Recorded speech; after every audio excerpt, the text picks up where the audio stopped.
All right. Hello again, adventures, and welcome to another exciting in-depth review.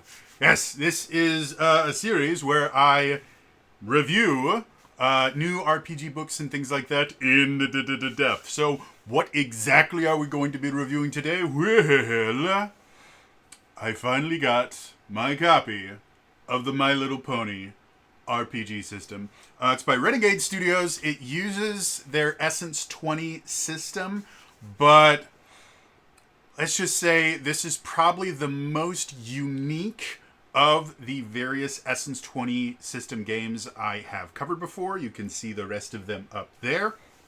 Quick reminder, if you do enjoy this content, please like the video, subscribe to the channel, hit the bell icon to turn notifications on. All those things are just super, super important.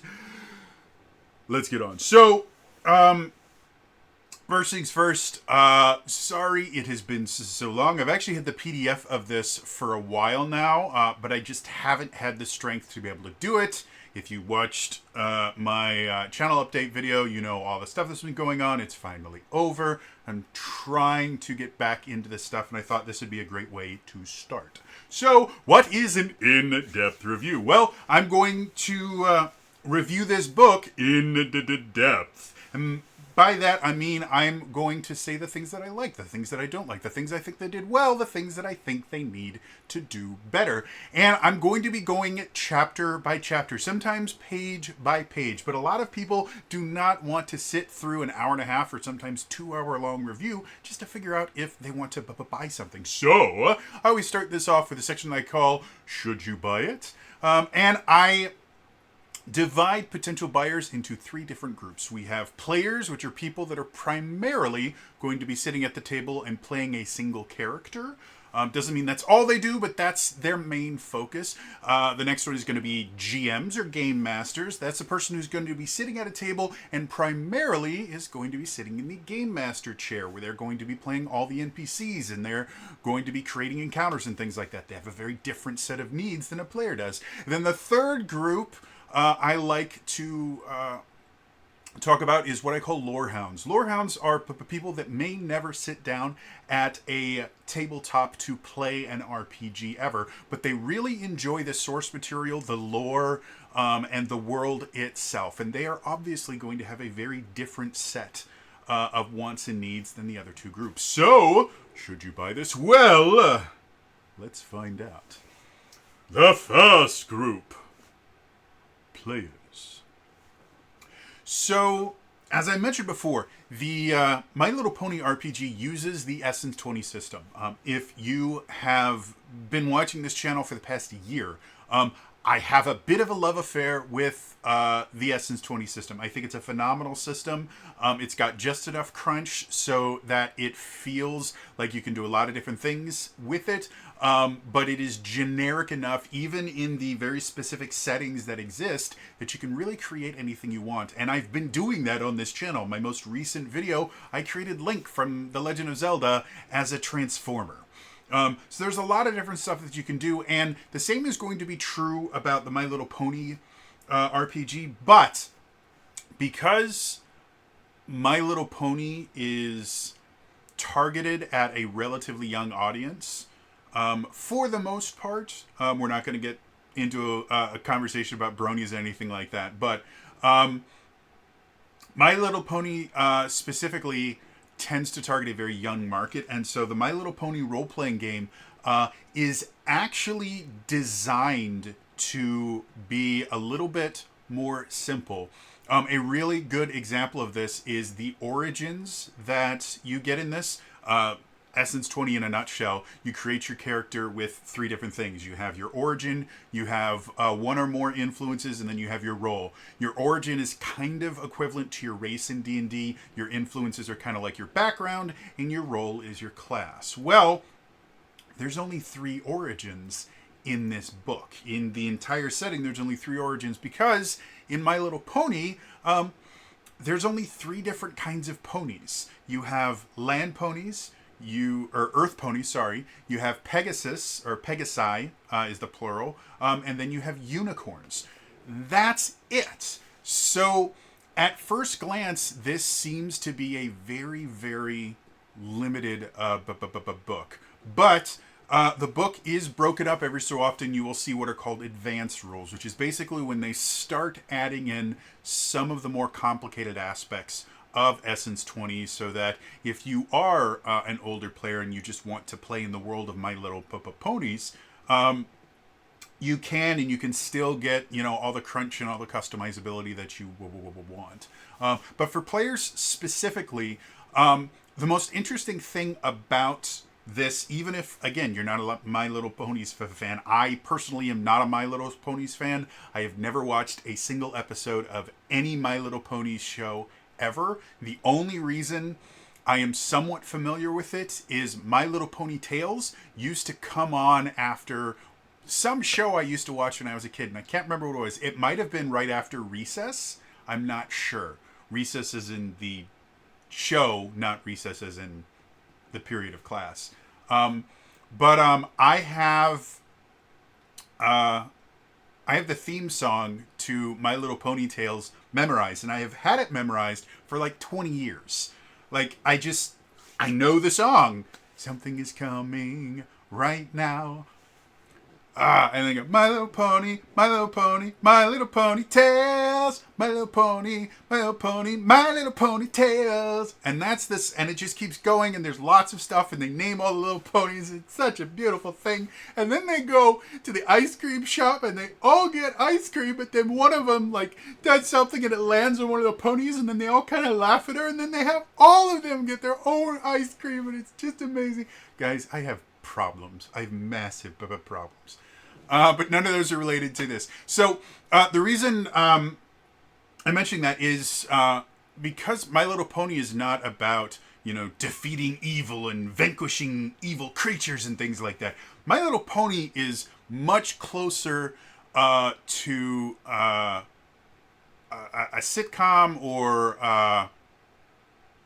it has a lot more to do with relationships and communication and things like that, and socializing. So for players specifically, one of the interesting things about this book, even if you don't want to play My Little Pony, is reading through it and kind of reading through the different roles and things like that will start to kind of point you in a way of basically how to play a character that is not built entirely around combat and then whatever it takes to get to combat. An extremely common thing for RPGs in general. This goes all the way back to original D&D that was played in Gygax's basement. Is the majority of the rules of the game are going to be entirely focused around combat, because that's the most complicated aspect of the game. Because of that, you build your combatant first and then put on characteristics and things to turn them into a character. My Little Pony has combat, but it's not the focus of the game.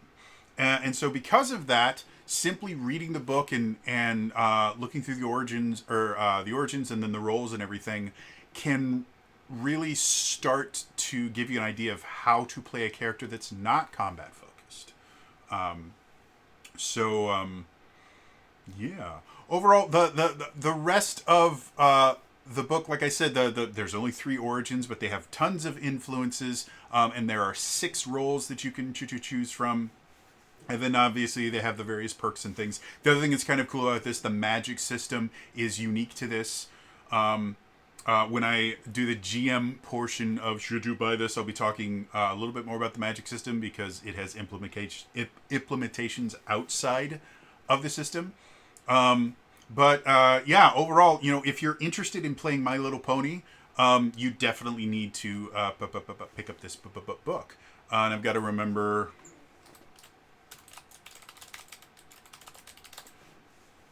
I got to remember what the actual price on these things are. Yeah, so same price that they always are. And I'm going to see if I can find... Yeah, calm down. There we go.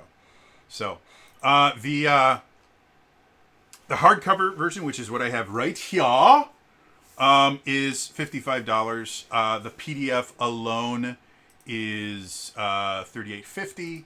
When you get them through Renegade, obviously, if you get them through Amazon or something somewhere else, the physical book, you can probably get them a little bit cheaper. But I'm always going to go based on what Renegade is pricing them at because that's the suggested retail value.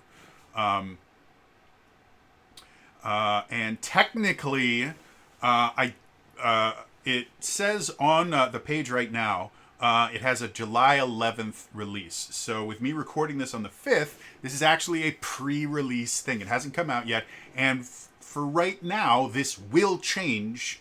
And I don't know when it will change. But specifically, they say for a limited time, pre-orders will come with a PDF copy of the My Little Pony role-playing game core rulebook at no additional cost. So if you buy the physical book, you get the PDF for free right now. That will change. And that's how Renegade does it for, I believe, all of their books. I have purchased every one of the physical books, and I have gotten every one of the PDFs of every book they've printed for the Essence to the 20 system. So that's always how they do it. And I do know shortly after, I don't know exactly how long, but shortly after the book actually releases, the free PDF does go away. So if you want the free PDF, pick that up soon. So would I recommend this for players? Again, if you're interested in playing My Little Pony, this is a definite yes. Both physical and PDF is definitely worth it. If you are not interested in My Little Ponies, this is a hesitant yes, in the idea that this is a very different kind of game. This is a much more social built a game built much more around social conflict and things like that compared to physical conflict and battle and things like that. So even if you're not a huge fan of My Little Pony, I don't think it's a bad idea to pick up the book just to get an idea of how to play a character that is not combat focused, that may not get into combat more than once every like 7 or 10 sessions or something like that. Would I recommend picking it up right now at the full cost? If that's your only, if that's the only thing you want, maybe pitch in with the rest of your group and get the book for your GM. Because I think they'll get a little bit more out of it than you. But if you can find it for a good deal, even if you're not a My Little Pony fan, it's a very interesting take on the Essence 20 system. So, moving on.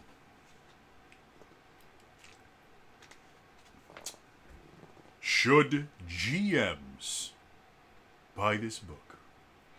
As I mentioned before, it kind of has a feeling of Baby's First RPG to it, because they do make this, they do simplify quite a few aspects of Essence 20 so that younger kids can play. Now, this is not designed for like 3-year-olds to play My Little Pony. You're still going to need to have a kid that understands some basic, higher order thinking.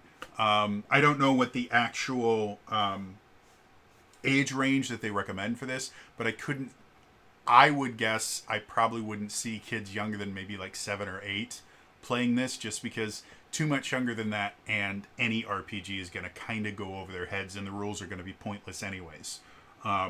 But again, throughout the entire book, they have these little sections that they'll call advanced rules, which is basically them just putting back in the more complicated aspects of the Essence 20 system if you do have older fans that want to play a My Little Ponies game. And there are older fans. I mentioned the whole bronies things before. Again, I'm not going to get into the whole thing, but specifically, I think Friendship is Magic had really, really good writing and told some really interesting stories. And because of that, it started attracting a much older fan base. It wasn't intended for that. It was still marketed and intended for kids, but for whatever reason, the writers decided that just because they're kids, they don't need to have dumbed down stories. And so they wrote some really, really great stories and created some really interesting characters, and they created this whole subculture unintentionally of bronies, which are adult My Little Ponies fans that weren't, fans when they were kids and then just kept getting into it. They were people that actually just started watching Friendship is Magic and got hooked to just good storytelling. So there is a decently large group of adults that are interested in My Little Pony, and because of that, you have the advanced rules and things like that in here that you can use as a GM to create more interesting encounters for them and tell more. I hate using this phrase. I guess more mature stories. I didn't want to say adult stories because that has a completely different connotation. Now, I mentioned in the player should players buy it section. This is a very unique RPG in the fact that it's not built around combat. They do have combat in here. They have weapons and armor. Their weapons and armor section take up a page each. Their entire equipment chapter starts on page 148 and really kind of ends on page 152 because that's when you start talking about gear, which is slightly different. And then by 154, 2 pages later, you're talking about pets and houses and homes. So in all, you probably have about 7 pages of equipment, and that's it. This is not a combat-oriented game. You can run combat in it. It is not designed for combat. And as a GM specifically, this is a really, really good tool to kind of round out your GMing to the toolbox. Every single book behind me. I'm gonna bring up my camera again so I can see what I'm pointing at. So all these books have tons and tons of information about how to run combat and the various ways that you can make it balanced and how to make it interesting. And every single RPG has chapters upon chapters upon chapters about how to make combat interesting. But they tend to put significantly less focus on things like social interactions and social story points and things like that. Mostly because having hard and fast rules for combat is super easy. You hit something, it does this much damage. Once they take a set amount of damage, they're out of the combat. And this spell does this thing does that. Combat is really easy to quantify. Social interactions, not so much. And I've seen a few systems where they have put a huge emphasis on social situations, and each one does it in a different way, and they all fascinate me every single time I find them. The Dune RPG, I think, has probably one of the most robust systems for social encounters and the things like that, just because it technically uses the exact same system that they use for combat and everything else. And because of that, you approach your social encounters as actual encounters with different assets and things. And it's a really fascinating system. Well, with this, again, the whole point of My Little Pony, is friendship and growing relationships and learning about yourself. One of the kind of through lines in the My Little Pony mythos in general is this idea of understanding yourself and learning to accept yourself. All these really great things for kids to learn when they're young. You are you, and that's perfectly wonderful, and you need to understand yourself, and you can't do everything, and that's perfectly okay. Learn what you do well and excel in that. Those are all things that happen in My Little Pony, and they also happen in RPGs. But we tend to focus on defeating encounters as your milestones of growth, and this book simply doesn't. Like I said, you can run combat. They have tons of combat stuff in here, but that is not the focus of this game. And so from a GM perspective, this is a really, really great book to find out how to make social interactions and things like that more interesting. Despite the fact that this is written for a younger group, it puts a much higher emphasis on interactions between characters instead of just combat. And I'm not saying the rest of Essence 20 you can't run social encounters or anything like that, but this one just seems very much tailored to it. The other thing I think is really, really interesting about the book is they have a magic system. The magic system is really interesting, and I will go into specifics about how it works when I do my in-depth review.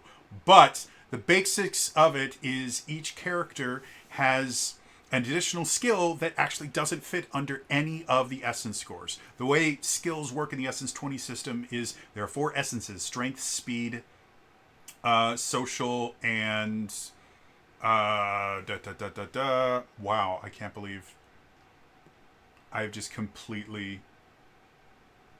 There we go. Strength, speed, smarts, and social. There we go. Just trying to think. Science. No, it's smarts. They're all S-based because they're S. It's fun. Okay, so all the skills in the game are listed under one of those things. Like might is a strength-based skill, whereas science is a smart-based skill. Well, there's another skill that's not located under any of the essences called spellcasting. And the way that you get better at any of these skills is whenever you increase one of your essences, you can increase one of the skills underneath that essence. Well, spellcasting, instead of increasing, like let's say you increased your strength, and you could train in one of the strength skills or take a specialization in a strength skill, or instead of spending that point in strength, you can put it into your spellcasting. And that is a very, very interesting way to create a new skill. Like I talk about this constantly, the idea of templating ideas, where you look at the idea and you take out all of the kind of lore specific aspects of it and just go, okay, this is the basic template of what this does. The idea of this, the magic and the spellcasting system, if you template it out, can be really, really interesting and can vastly expand what you can do in the Essence 20 system in general. The idea of a skill that's not under an essence, and that skill being linked to a very specific set of abilities, is really interesting. There's also the fact that in the Finster's Monster Matic, or whatever it's going to call, basically the monster manual for Power Rangers that's going to be coming out this summer, they mentioned that they were going to be adding a magic system. I would assume it's probably going to follow this exact rule set because it works really well. They're probably just going to have different spells. Because again, a lot of My Little Pony is social interactions, and a lot of Power Rangers is punching stuff. But yeah, so from a GM perspective, just the kind of focus on the magic system and seeing how that works, I think that and the emphasis on social interactions and things like that and social storytelling, I think is worth the cost of the book. The $55 hardcover or the 38 and change PDF, either one of them I think is a good deal for a GM, more so than any other book, because this book is just very, very different. That also does mean you're probably not going to be able to use any of these influences or roles in the other 3 Essence 20 games. They're very, very different.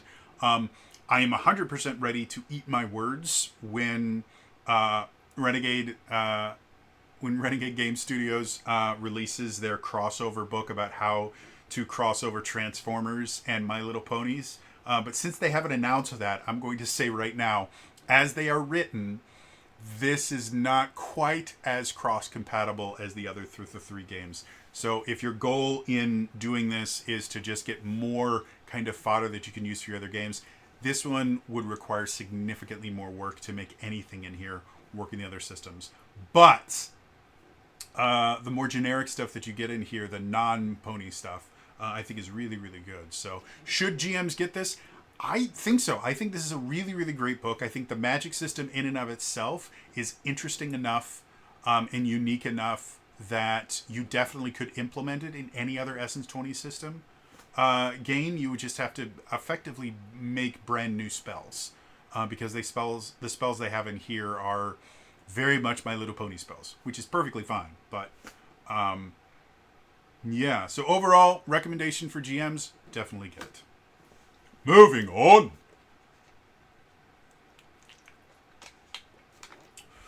The final group, Lorehounds. So, as I mentioned before, I am not a My Little Ponies fan. I've never watched a single episode of a single thing. I've got a decent knowledge of the fandom and the stuff around it simply because it is adjacent to a lot of the things that I like. But I know next to nothing about My Little Pony in and of itself. So something that I thought was really interesting, especially since, again, this game is so different from the other Essence 20 games as far as its scope, is it felt like every time they introduced anything, a role, an origin, an influence, literally anything, the first part of that is explaining how this exists in the My Little Pony world, which they technically do for every other thing. It might just be more prominent to me because I had no knowledge of My Little Pony before opening this book. But it just felt like everything has that explanation and lore behind it before you even get into it. Whereas a lot of other things, they kind of explain the mechanics of it. I mean, in the other books, they explain the mechanics of it, and then they'll tie it in to the system somehow. But this one, it feels like everything has a little My Little Pony explanation. Oh, and then here we actually talk about the thing. And I found it really interesting to read through the book itself. For Lorehounds specifically, the chapter you're going to love the most, Chapter 12 is called Locations, and I've got to show. I will show this again when I'm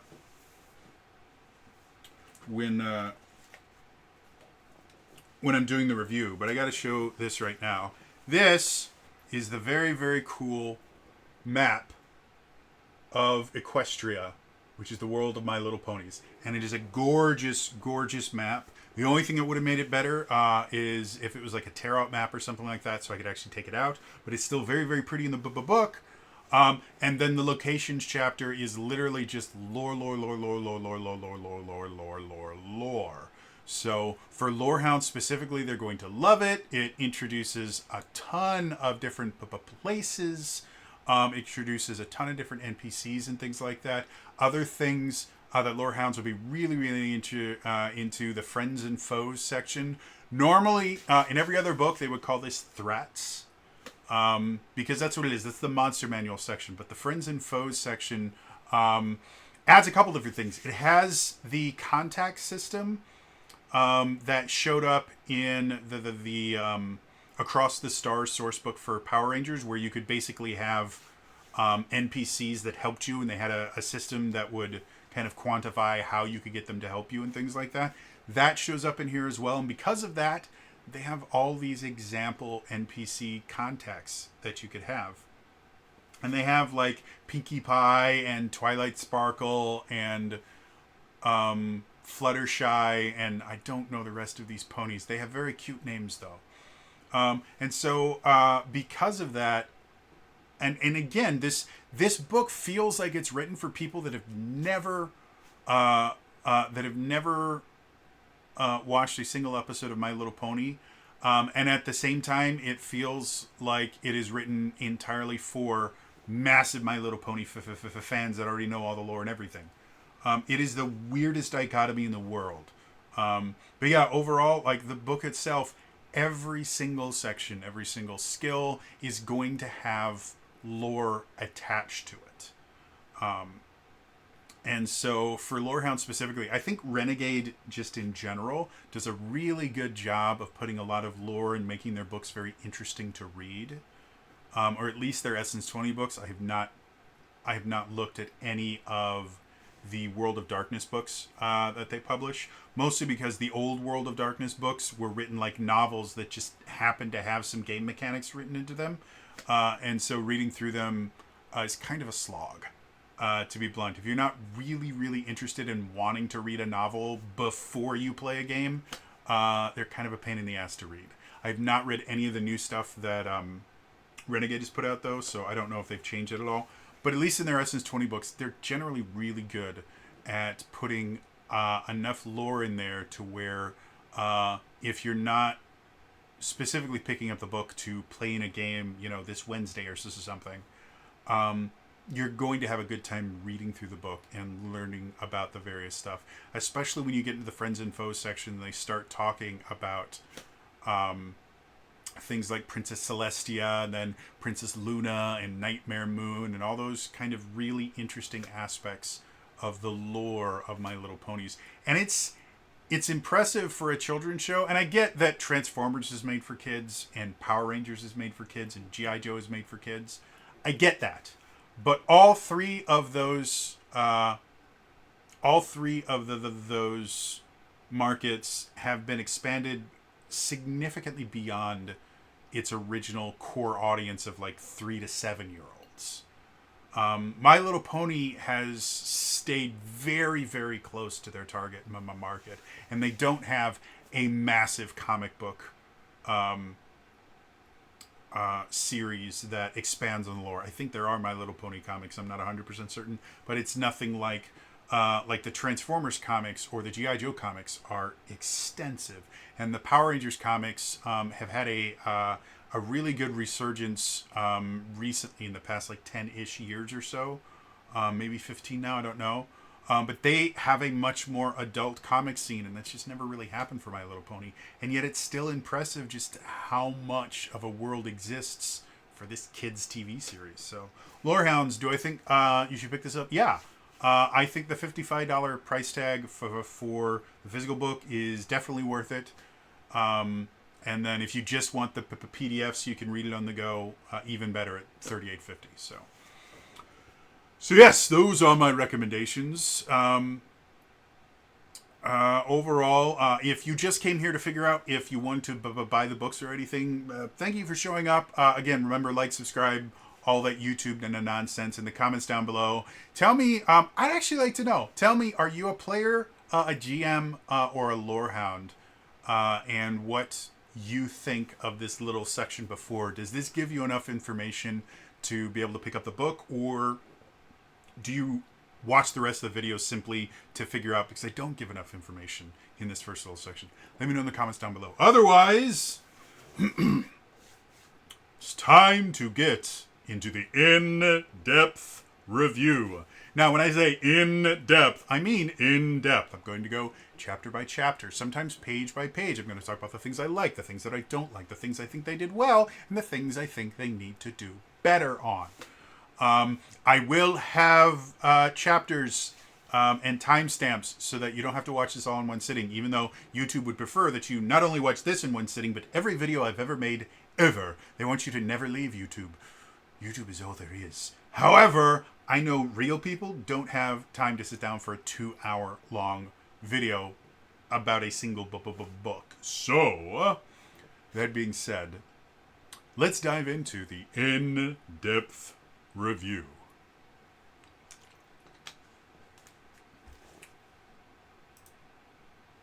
Chapter 1. The Introduction.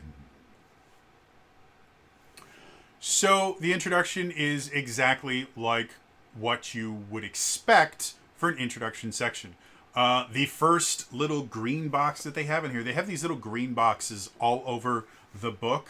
They're kind of like box text if you're used to reading adventures, where they're just, here's more specific stuff, or they're more like asides, I guess.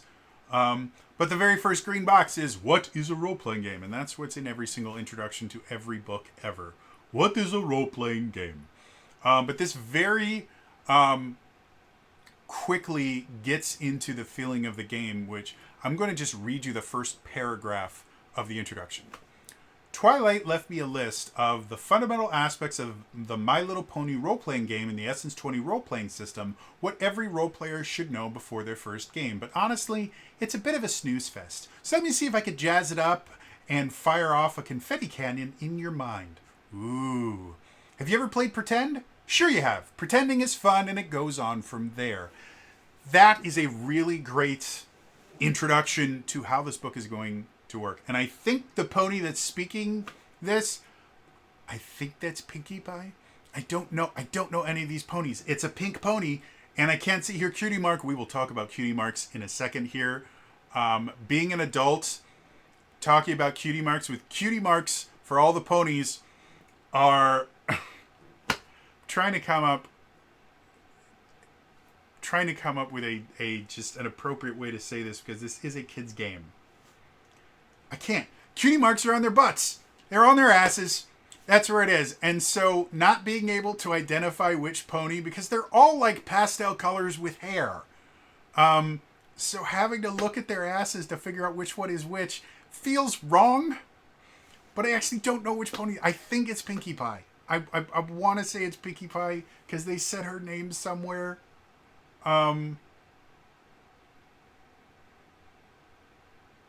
Yeah, they actually say this sounds like a job for Pinkie Pie. All right, so that's Pinkie Pie. So the introduction chapter is narrated by Pinkie Pie, who seems like a lovely little pony. But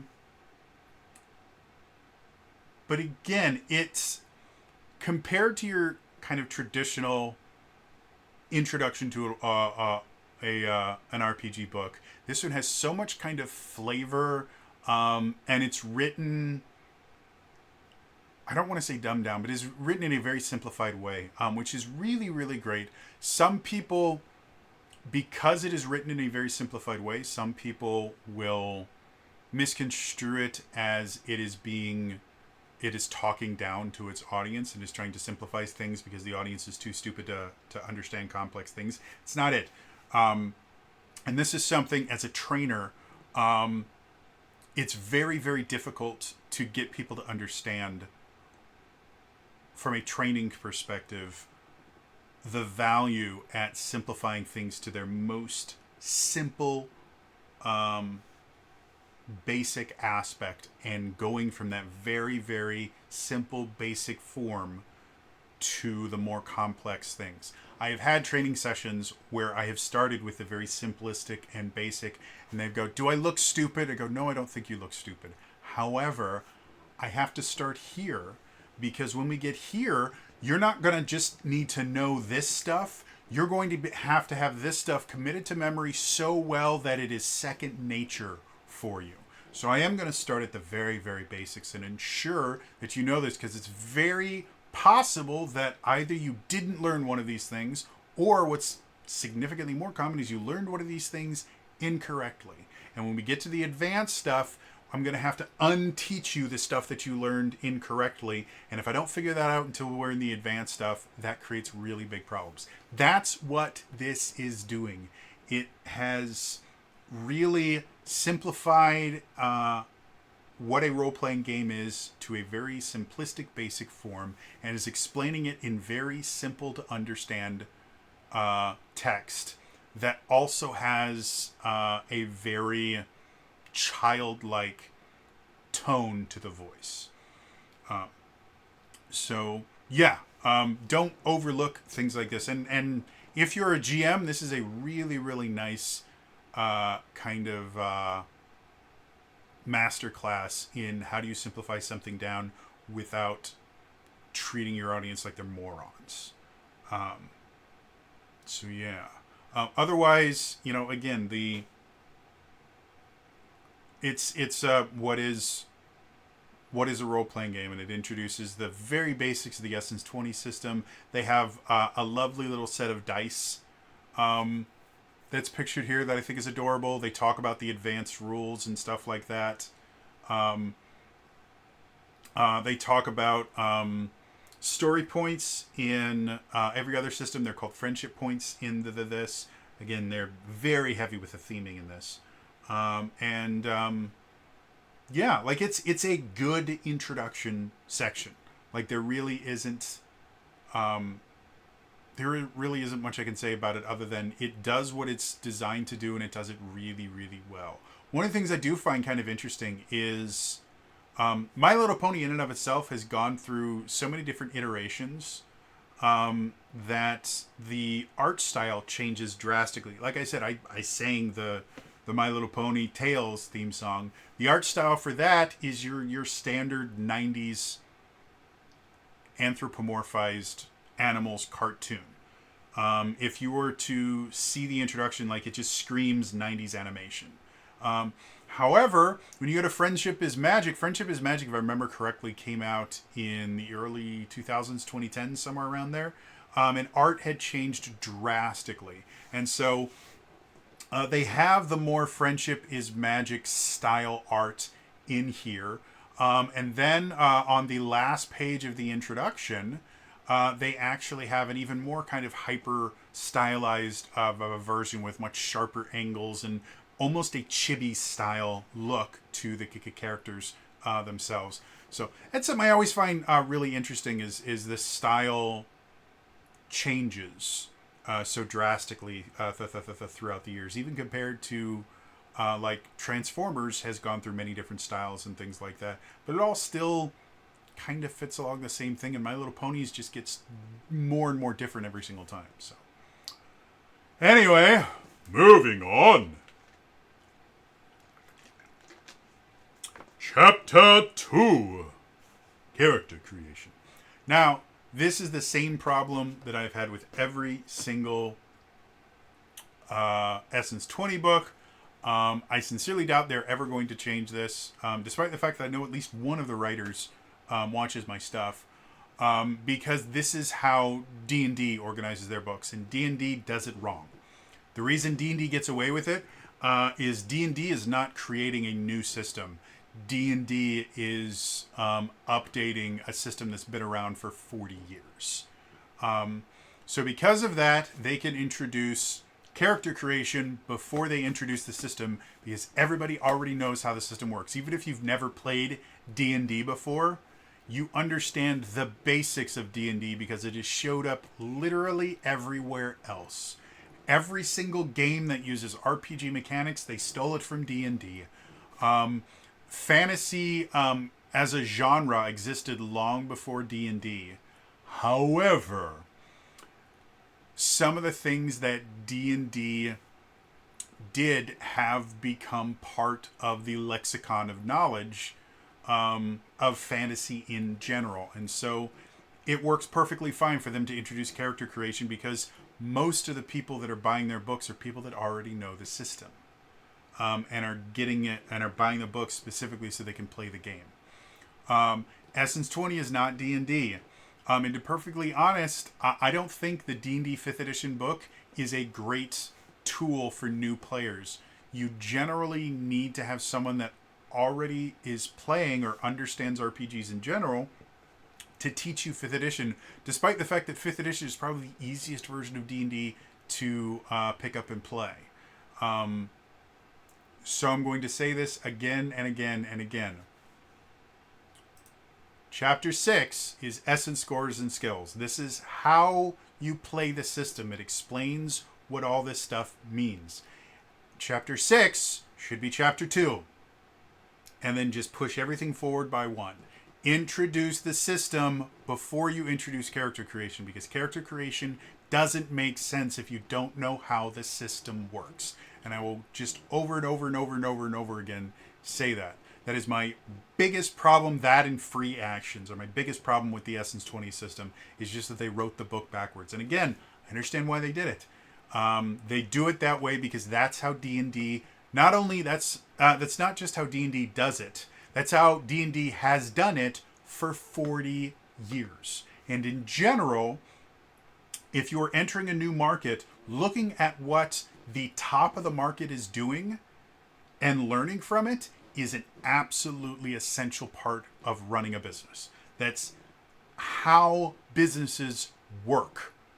Part of my business degree was teaching me how to look at a market that I wanted to enter into and figure out how to enter it and how to examine what other people in the market are already doing. There's a tool that I don't know if people actually use this in business, but I use it quite a bit when I'm examining a lot of times when I'm examining like a friend that's doing like I have friends that are Twitch streamers and they're complaining about, you know, they're not getting big enough growth or anything like that. So I'll do a thing that's called a SWOT analysis. SWOT analysis is a business thing. Again, I don't know if actual business people use it or if it's just something they teach you in business school to get you thinking in this process. But it's a remarkably useful tool. And what it means is it's SWOT, SWOT. So S stands for strength, W stands for weaknesses, O stands for opportunities. T stands for threats. This is how you examine a market that you are attempting to break into. And strengths and weaknesses is entirely about your particular product. Opportunities and threats are entirely about the market, and threats specifically is about the other people in the market and what they are doing. What are things that are going to threaten your business because people can get it somewhere else, either better or cheaper or just better unknown than you? So when I say this, and I say this over and over again, that they're doing this wrong, I don't think they're being stupid. I don't think that, they're evil or anything like that. I think they are following best practices in the business right now, and I think that decision is wrong. Now, I am 100% permanently and totally disabled. I cannot work, and I can barely function in society. So whether or not you want to take my word over the word of the people that are actually making money off of this is up to you. They actually have businesses. The only business I run is the one that's in my head. And I run that one very poorly. So take everything I say with a grain of salt.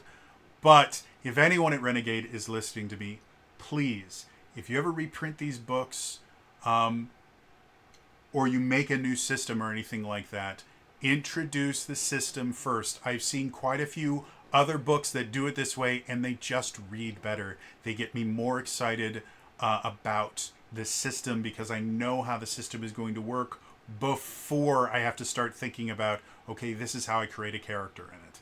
I get it. A lot of people buy books to create characters, so you want to get that in the front, but you need to introduce the system first. Okay, rant over. Let's go back to character creation. Again, the character creation chapter, you can actually create a character in that chapter. It's just an overview.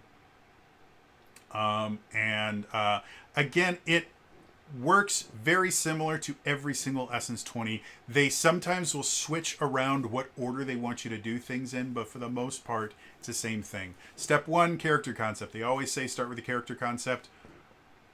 I'm not 100% against that. I just started running campaign 2 for Zelda Universe. We got Tears of the Realms as a play on Tears of the Kingdom, which is a new Zelda game. And I tell all of my players, like my players may come up with, okay, well, I want to create kind of like a rogue character, but maybe add in a little bit of wizard into them. I go, okay, well, let's take a step back. Let's talk about the character. Don't worry about the mechanics.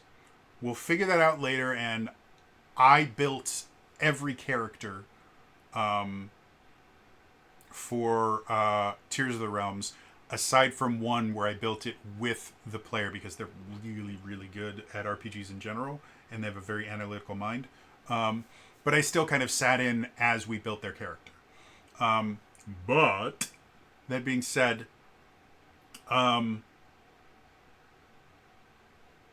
starting with a character concept, I think, is really good because the thing that I tell all of my players in any of my campaigns, a lot of them will go, hey, well, what does this team need? Like, what role should I fill? And my response is always, don't worry about that. Don't worry about where you're going to fit in the team. I will make sure that you are special enough that you feel unique. But I am much more interested in you creating a character that you're excited about than you creating a character that fits into the campaign. I will fit your character into the campaign, but I can't get you excited about the character. That's only something you can do, and coming up with a really awesome concept at the beginning is a great way to do that. Does that mean that's the only way to build them? No! If you've watched my Designing New Dragons series, I skipped the character concept section every single time because the whole purpose of Designing New Dragons is to mess with the system and see what kind of interesting things you can do with it. And starting with a concept limits my ability to do weird things with the system. So, do you have to follow these steps? No, but it's a good place to start. Step 2, choose an origin, influences, and a role. Again, this one is probably the most simplistic of the 4 now Essence 20 games, in the fact that you only have 3 different origins: Earth Pony, Pegasus, and Unicorn. We will talk more about how they do get a little more complicated than that in a little bit here. And then influences, they have a lot of influences in here, which I was really happy with. And then role is your class, and the roles are unique in this. Again, we will talk about that when we go through them, but everything about this, as much as it feels familiar because it's all Essence 20, this is a very different game. And I like that. I don't think anything about that is bad, but it's really interesting. So yeah, step 3, Essence scores. I do like that they do this here. In a couple of other books, I think in the Transformers one, they have you do your Essence scores first. Or they want you to do your Essence scores before you pick your role and your origin and all that. And I don't like that. I think that is a really backwards way of doing it. Again, if you start with a concept, that might work because you already have your concept in mind. So you go, well, I do want this to be a more might-based character. However, the way that I build characters is once I choose like my origin, I might start looking at the origin and go, well, as much as I thought this is going to be a really strong character, the origin that I chose, or the role that I chose, lends itself significantly more to speed than it does strength. So maybe, and that would require you having to go back and change things. I prefer get through the main stuff and then do that. So I do like that this does the Essence scores after that. And then step 4, you do your defenses. Step 5, skills. This is actually really, really close to what I do on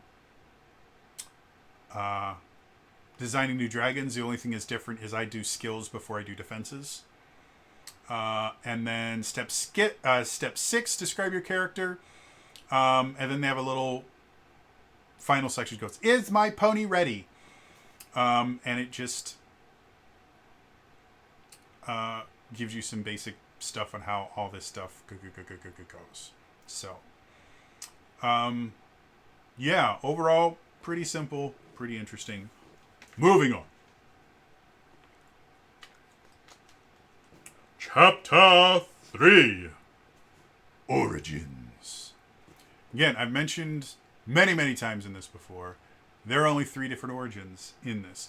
Most of the Essence 20 system, in fact, I'm actually going to open up, let's go Power Rangers because I like Power Rangers. Let's open up Power Rangers real quick. We're going to go to the origins. In the Power Rangers RPG, they have 1, 2, 3, 4, 5, 6, 7, 8, 9, 10. They have 10 origins. And they have expanded the amount of origins with new books, and the origins work with the Transformers origins and the G.I. Joe origins. For the most part, they all kind of work together and work pretty well. My Little Pony has 3 origins. You have Earth Ponies, Pegasi, Unicorns. That's it. So, one of the things that I kind of judge an RPG on is if we're creating a party, how unique is our party going to be compared to someone else's party? Or if I'm playing in 2 different groups, I'm playing at 2 different tables, am I going to be basically filling a role that everybody has, a DPS and everybody has a healer, and I'm just going to be filling that role, or am I going to have a unique character? And generally, the more options you have, the less chance there is that you are going to basically just be filling a predetermined spot in a party as opposed to creating a character. Now, just because you have a lot of options does not mean that you aren't going to be fitting into a predetermined spot. One of my favorite examples of this, Pathfinder in general, has shit tons of options. Most of it doesn't matter. You're going to fit into very, very specific roles in that game. That's just how it works. It's a combat simulator.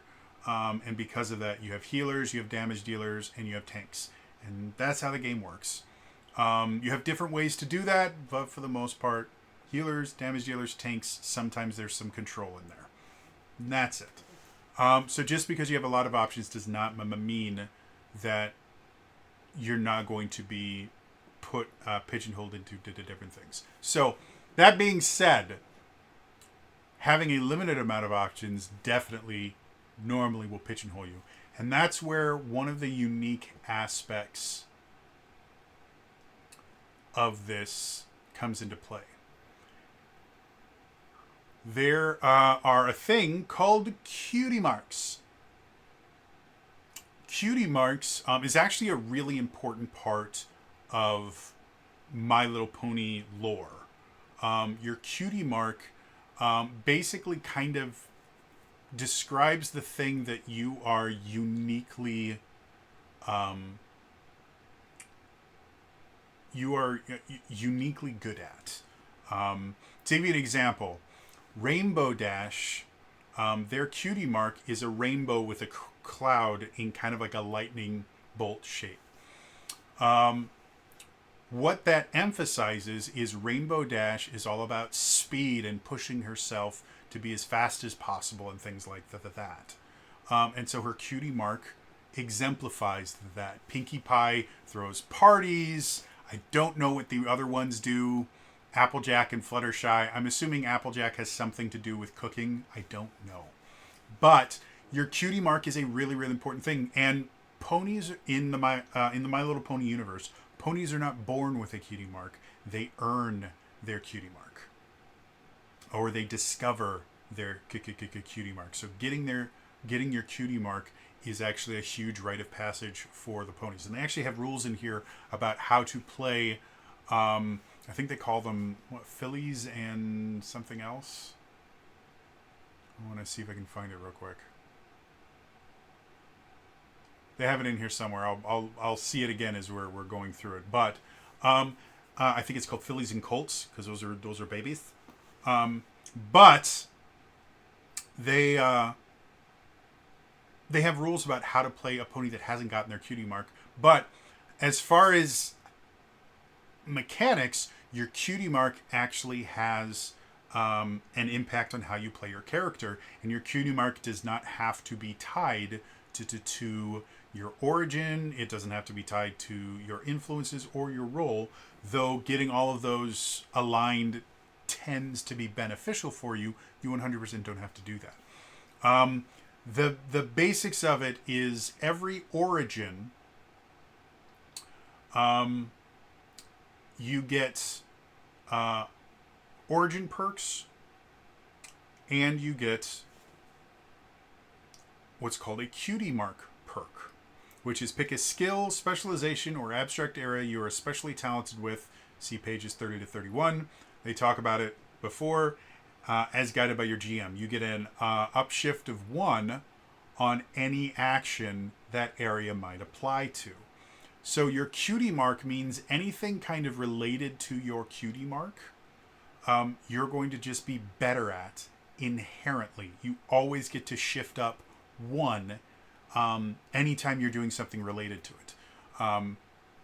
And they have an advanced rule called abstract cutie marks, where they're a little bit more vague and things like that. The entirety of pages 30 and 31, or the entirety of page 31 and part of page 30 is just talking about cutie marks. So as much as your origin, you're either an earth pony, a Pegasus, or a unicorn, the cutie mark is really going to be what's going to define this part of your character. And there's really not a whole lot of limits on your cutie mark. So even though, and I think that kind of describes this entire system, is the idea that it is deceptively simple. What I mean by that is, yeah, there's only 3 origins. Could you imagine playing D&D where the only 3 races are elf, dwarf, and human, and that's the only things you get? A lot of people will be really upset with that. They like the wide variety that exists. Well, that's kind of what you have here. Earth Pony, Pegasus, Unicorn. But your cutie mark is going to be just as important, and the cutie mark is unique to your character, not to your race. It's not to your class or anything. It's unique to your character specifically. So it's an interesting way to deal with origins. And again, we've seen origins do a lot of different things. If we look at the origins in Power Rangers, they're basically kind of showing you where kind of in society you fit. Are you an athlete? Are you a brain or something like that? If you look at the origins in Transformers, they actually give you your alternate form. In this, your origin is even more unique than the Transformers, even more unique than Power Rangers, because part of your origin is your cutie mark, which is specific to your character. So, yeah, it's an interesting system, is all I can say about it. Without playing a game in this system, I can't tell you exactly how much it's going to change how you play your character. But with all of the lore that they put behind it, it feels like your cutie mark is a huge part of your character. So, yeah. Other than that, if you want to know the difference between them, Earth ponies are effectively your humans. Pegasus get the ability to fly. And then unicorns are ponies that are effectively magically gifted. They get the magical perk for free. And if you look at the lore of My Little Ponies, unicorns are, in the actual TV series, according to what they said in here, unicorns are the only ones that can use magic. You are not limited to only unicorns using magic in this game, but unicorns are the only ones that get magic right at character creation built into the class itself. So, yeah, that's the difference between them. All of them work perfectly fine. Yeah.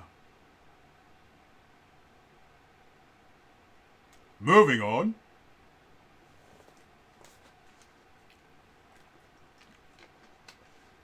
Chapter 4. Influences. Now, they do have a nice amount of influences in here. The exact number, 1, 2, 3, 4, 5, 6, 7, 8 times 3, 24, if my math is correct. Math is hard, folks. So 24 influences, again, going back to comparing with like Power Rangers. Influences, let me see. 1, 2, 3, 4, 5, 6, 7, 8.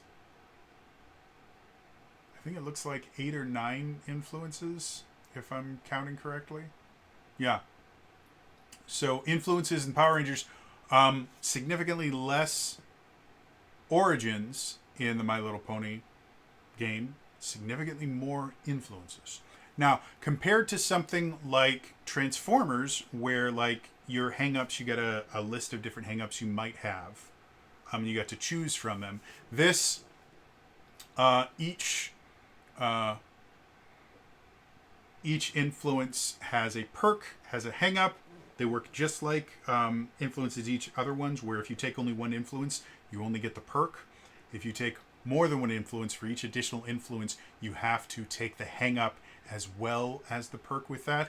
And I tend to recommend, just to make more interesting characters, always take at least 2 influences, because having a hang-up, having something that you do poorly is important to creating interesting characters.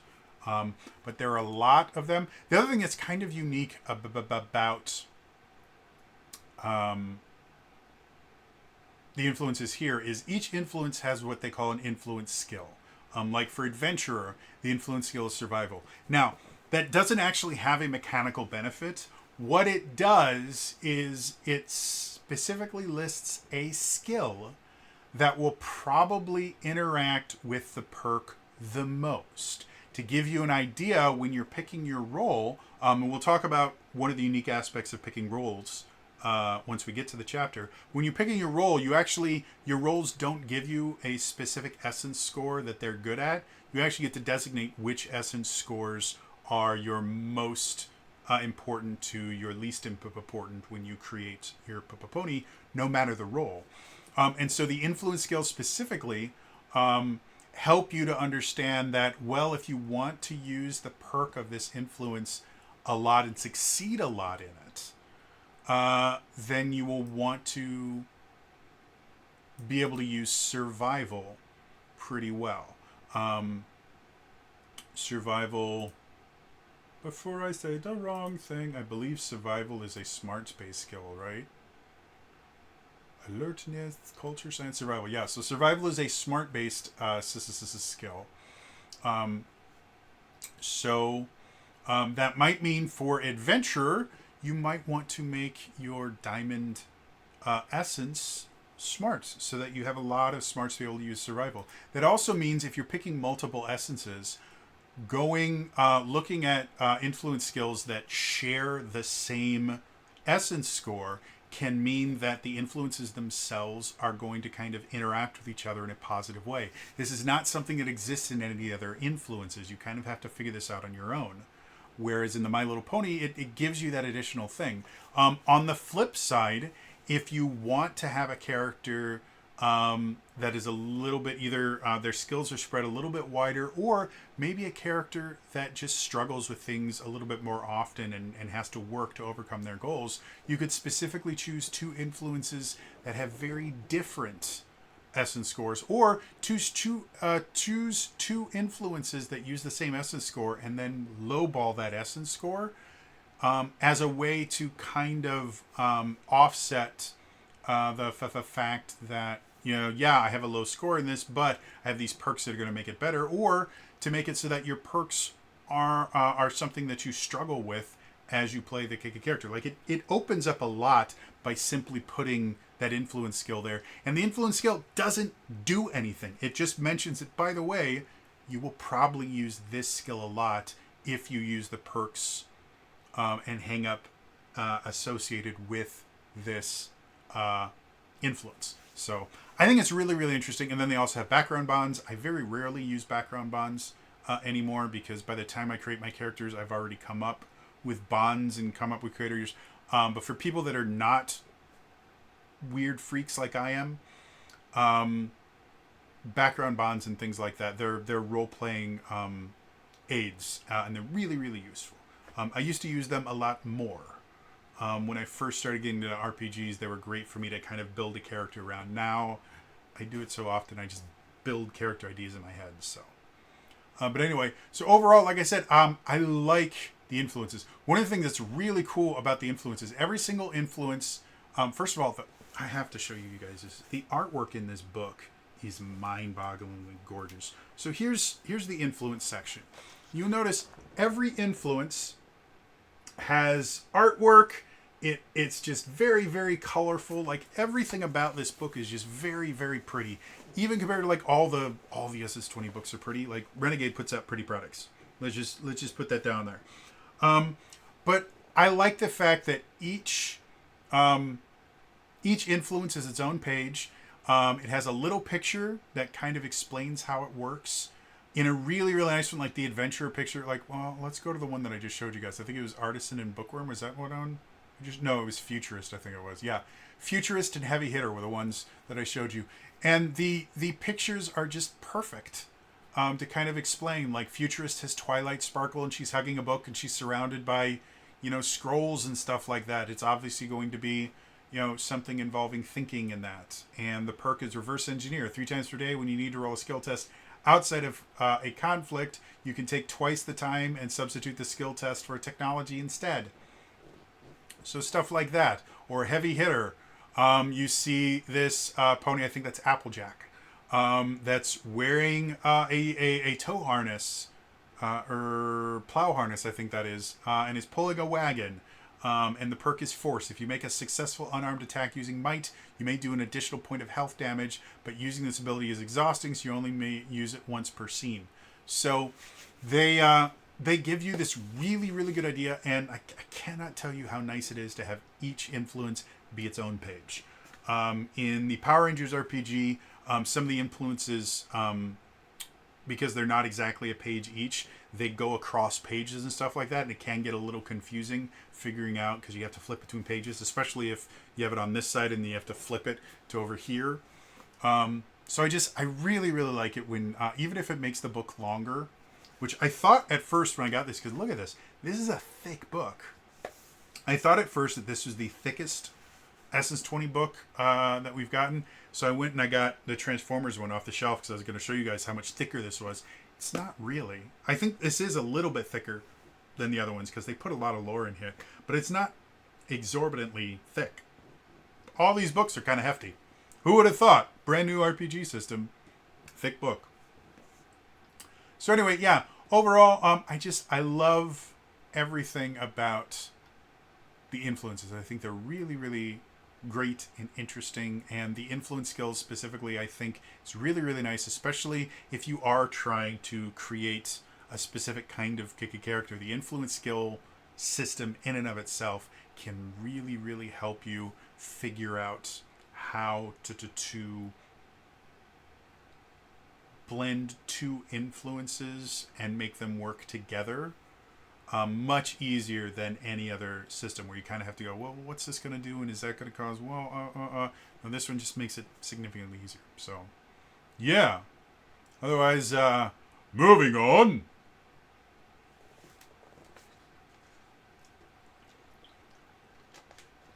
Chapter 5, Rules. This is probably, for me personally, the most confusing part of this book, because the roles themselves, and again, it's possible if you're a brony or if you're just a really big My Little Pony fan, and you can explain this better than I can because you've watched the shows, you understand it. Go for it. In the comments down below, give me a much better explanation than the nonsense I'm about to spew out.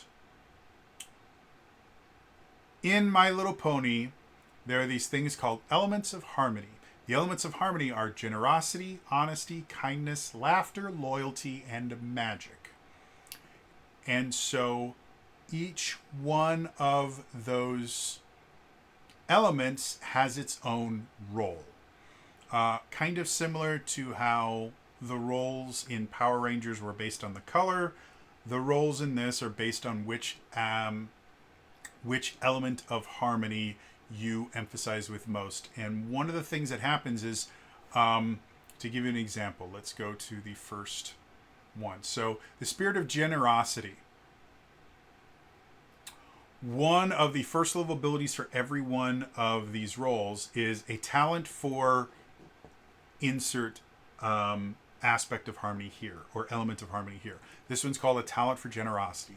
Embodying the spirit of generosity makes you a talented pony. You can perform actions related to generosity, other than actions granted by role perks, more easily than most ponies. Once per round, treat a standard action related to generosity as a move action, or a move action as a free action. Free actions related to your generosity cost no actions for you. Unlike most talents which apply to a specialization, your talent for generosity can apply to any skill test that relates to generosity. So what in the heck does that mean? Well, what does it mean to can you generously punch someone in the face? I don't know. So at the beginning of this section, they give examples of acts of generosity, acts of honesty. So acts of generosity, these seem the easiest to understand. You just give something away. But it need not be a physical item. You can give away your time and energy to other creatures as well. So an act of generosity is basically the idea of being generous with something. So the Essence 20 system in general has what I like to refer to as negotiated rolling. And what I mean by that is when you are rolling something, because the skills are not super defined and the specializations are even less defined, you can make a roll for something, and then, or when you're making the roll, you can go, okay, well, I'm gonna do this, and I'd like to use this skill, or the GM might go, okay, make me an acrobatics check. They go, well, you know what? Instead of me trying to finagle my way up, I'm just gonna haul ass up this thing. So instead of acrobatics, can I just use a might roll for this? Because I'm not gonna do. Okay, that makes sense. And I have a specialization in powering through mud or something. Can I do that instead? A lot of the roles in the Essence 20 system in general are going to involve a bit of a negotiation. And these aspects, or these elements of harmony, really allow you to kind of even more emphasize that idea of negotiated rolls. Now, that does not mean, like, again, I bring up Pathfinder a lot because, well, first of all, I have large problems with Pathfinder. Second of all, I think Pathfinder exemplifies a lot of the problems that the RPG market started facing. That started around the time that D&D went to 3rd edition. There's a lot of negotiating that goes on in a Pathfinder roll as well, or a D&D 3rd edition or 3.5 roll, where they go, well, I want to use this and this. Well, then can I use this? And negotiation can happen a lot in a lot of RPGs when you have rules lawyers going, well, actually, if we use this rule and that's not what I'm talking about when I'm referring to negotiation. Because those systems aren't really designed for negotiation. That is someone that is trying to negotiate something just due to having a higher point of knowledge or using different knowledge than you are using. A rules lawyer like that could grind gameplay to a halt if they got really into the negotiation aspect. So part of the idea of negotiated rolling has to be an idea that both sides are coming at it with the idea that they're not trying to win the negotiation. They're simply trying to come to the best result for that role, the best definition of that role. So you do need to really understand that idea of this genericism can be misused by rules lawyers and things like that. Don't let it. You know, just because someone can abuse something doesn't mean that you need to.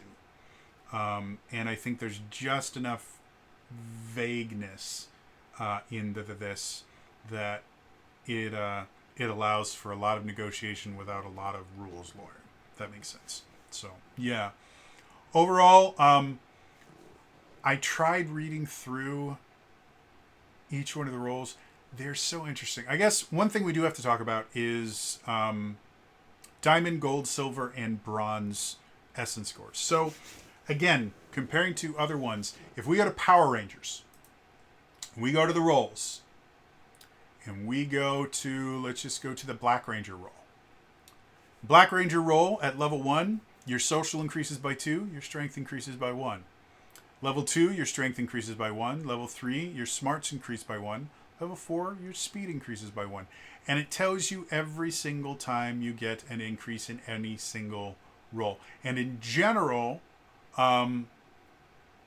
you're going to get the most increases in the skill that is going to be most useful to that roll. So if the Black Ranger, over 20 levels, they get 2, 3, 4, 5, 6, 7, 8. They get a total of 8 social increases. Whereas for smart increases, they only get 4. For speed increases, they only get 3. And then strength increases, they get 1, 2, 3, 4, 5, 6, 7. So strength increases get 7. Speed only gets 3. Smarts gets 4. Social gets 8. So as you can see, the roll, and as I mentioned before, the roll kind of defines which essence skills are going to be most useful. And this is how most RPGs work. Your class in general is going to kind of define what attributes you need the most of. Rogues are going to be very dexterity based. Sorcerers are going to be very charisma based. Fighters are going to be either strength or dexterity based. Barbarians are going to be strength based. Monks are going to be dexterity and wisdom based. In My Little Pony, what you do is when you choose your role, you will declare one essence to be your diamond essence, one essence to be your gold essence, one essence to be silver, and one essence to be bronze. And your diamond essence, through 20 levels, will increase 2, 3, 4, 5, 6, 7. Will increase 8 times. Your gold essence will be 1, 2, 3, 4, 5, 6, 7. Silver essence 4, bronze essence 3. Kind of sounds familiar. So again, despite the fact that they have technically less options available, because they allow you to pick which essence scores are going to be the ones that you do the best with, there's a lot more customizability built into this. And because they define it as diamond, gold, silver, bronze, I think, again, for basic players that are not looking to min-max their character, maybe younger players, it's just going to be, well, what do you think your particular pony is best at? You know, if you're Applejack, you're probably a very strong pony because that's what Applejack does best. Or if you are Rainbow Dash, I think that's her name, I don't know. The one I talked about before, they have lots of names, okay? There's lots of them. You're probably going to say, well, speed is my biggest. Okay, well, we're going to call that your diamond essence. And what's the thing that you think, and you could do this a couple different ways. One of the ways I tend to like to do this is I go, what's your best, what is your second best, and then what is your worst? So you generally choose your diamond, your gold, your bronze, and then your silver. There's only one left. I like to do it that way because I think it's fun to be able to choose what you're bad at. But that's basically what you do when you choose your role. Again, if you look at your influences, you might want to choose for diamond whatever your influence, skill, essence would be. You might want to choose that for your diamond. If you have two different ones, you might want to choose those for your diamond or gold. Or go the complete opposite way. Choose the one that you have your essence in is your bronze. It's going to get the least number of increases. Yeah. The actual abilities, like for the Spirit of Generosity,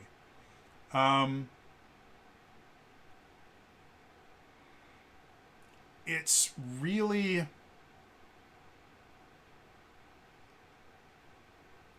it is unique. I have not read through these well enough to be able to understand how they work, but they're very different from the roles that I'm used to doing. Again, because this isn't really a super combat focused thing. I'm used to saying, you know, you can move here and then make 2 attack actions or something like that. And it just doesn't quite work that way in this. I'm not saying it's wrong or anything like that. It's just, it's interesting to say that. Like, the 9th level ability for the Spirit of Generosity is called Here, Let Me. At 9th level, as a standard action, you can lend assistance to give a friend an extra move action on their next turn. So if I had to classify the Spirit of Generosity, I would probably call it a controller leader style character. What I mean by that is a lot of their best benefit in any situation is going to be giving up their actions and their abilities to other people, which is something I really enjoy playing. In D&D 4th edition, they had a character they had a class called the Warlord. And one of the Warlord's abilities was they could just give other people their actions. And it was a really, really fun class to play because playing a Warlord really well in 4th edition generally involved you being away from most of the conflict and just doling out abilities to people and healing. A Warlord was a healing class. He was a leader. And he was a strength-based leader. So it was a weird, strange class, but it was so much fun. And so, yeah, everything about it was just brilliant and awesome, and I loved everything. And so that kind of is where I get the feeling for what the Spirit of Generosity is going to be, is that kind of Warlord-style character. Spirit of Honesty, again, classifying these into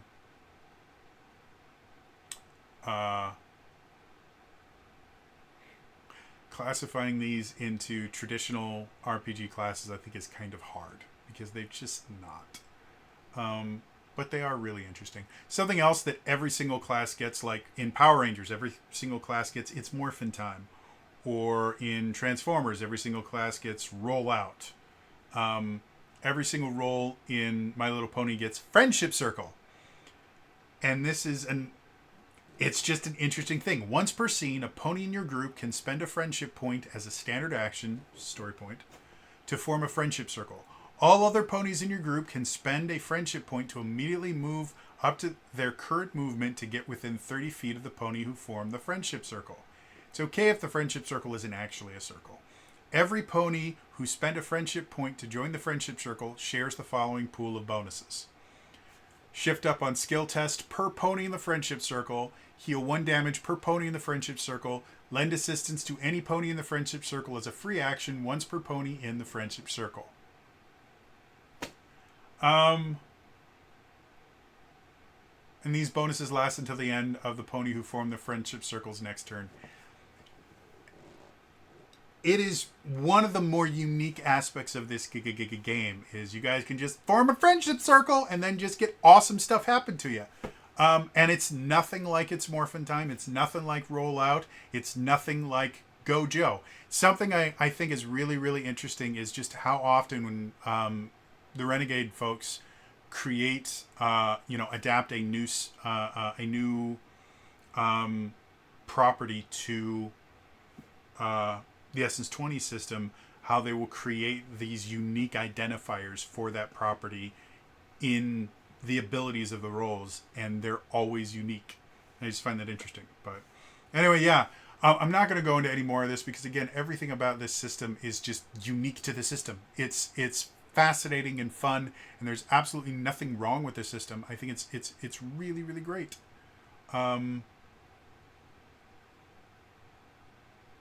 Is that a real thing?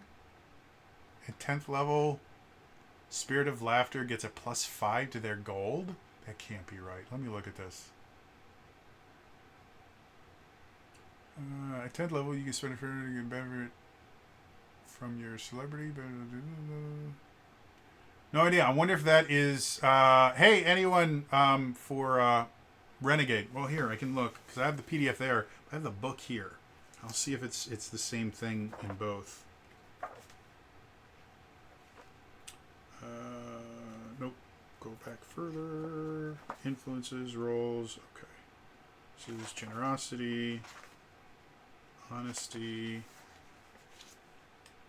Should be laughter. So I'm looking for. There it is. Just saw it. Yeah, it is. For whatever reason, at 10th level, they get a plus. They increase their gold stat by 5. I have no idea if that is a misprint or not. So anyone from Renegade, page 85, under the Spirit of Laughter, they say at level 10 they increase their gold essence by 5, which is massive. So if that's supposed to be that way, then I obviously have not read through anywhere near enough of this to be able to understand why. But if it's not supposed to be that way, that's a pretty big typo. Anyway, so yeah, that's the rules. Moving on. Chapter 6. Essence Scores and Skills. As I said before, it should be Chapter 2. It's not. And this is just, it explains how everything works in the game. Because this is the 4th Essence 20 book, I'm going to be talking about. If this is the first time you've seen me talk about the Essence 20 system, it is basically built around the 4 essences: strength, speed, smarts, social. For each point in every one of those essences, you can train in a skill. In the rolling, it's complicated. I've described this so many times in so many ways that I feel dumb going into it again for this. But due to the fact there may be some new players, basically, anytime you make a roll in the Essence 20 system, you're going to be rolling a d20 plus your skill dice. And depending on how many ranks you have in a specific skill, your skill die gets bigger. If you have no ranks in it, you just roll the d20. And because you are untrained in that skill, you actually roll with what's called a snag. You roll 2 dice. You take the lower of the 2. It's basically the advantage-disadvantage system from D&D 5th edition. It's the same basic thing. Snag is disadvantage. Edge is advantage. Once you start getting... Once you start getting ranks in the various skills, your skill dice starts increasing. 1 rank, you roll a d2, which is a coin flip. 2 ranks is a d4, 3 ranks is a d6, d8, D10, D12. It gets bigger and bigger and bigger. In addition to that, you have this shifting system where in certain instances you might upshift, meaning while your skill die would normally be a D4, if you shift it up, you get to roll a D6 for that roll because of things. We talked about upshifting based on your based on your element of harmony. That's what upshifting is. And so that's the basics, and downshifting happens as well. That's the basics of the Essence 20 system. Is all of your rolls are a D20 plus a skill die, and yeah. Other than that, like, this is the same Essence 20 system that has been released 3 other times. It's a solid system. I really like it. As I've mentioned before, there's enough crunch to be interesting. There's not so much that it becomes annoying and rules lawyery. So yeah. Otherwise, they do talk about spellcasting in here. The spellcasting system in and of itself is really interesting. Again, in the Essence 20 system, every skill is attached to an essence. So like Might is attached to Strength. Acrobatics is attached to Speed. Survival is attached to Smarts. So every time your Smarts essence increases by 1, you can take a rank in any one of the skills underneath that particular thing.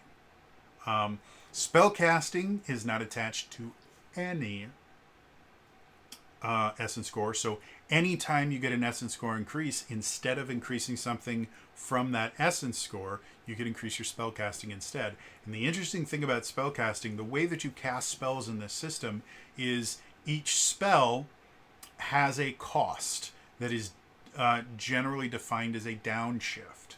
So like a basic spell might be a downshift 1. What that means is when you cast the spell, you have to make a skill test. Depending on the level of the spell, there's 3 levels of spells.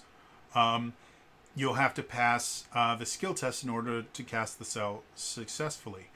You pay the cost before you cast the spell. So let's say you have a D6. You have 3 ranks in spell casting. And you want to cast a spell, and the cost for that spell is a downshift 1. So the way that works is when you cast the spell, when you make your skill test for it, you would roll your D20, but instead of adding a D6, you would downshift it 1 to a D4. And then it takes, for every round after that, you regain 1 rank in your spell casting until you're back to your normal level. So if you were to, again, had a D6 in spell casting, you cast a spell with a cost of downshift 3, that means you're rolling just a D20. And because it's just a D20, you have to roll it with a snag, I think. I might be wrong. I believe that's how it works. And then on the next turn, if you wanted to cast a spell, well, you were at a base die. Now that 1 turn has passed, you're now back up to a D2, a coin flip. So if you were to cast a 1 cost spell at that point, you would go back down to a base die. So it's an interesting system, to say the least.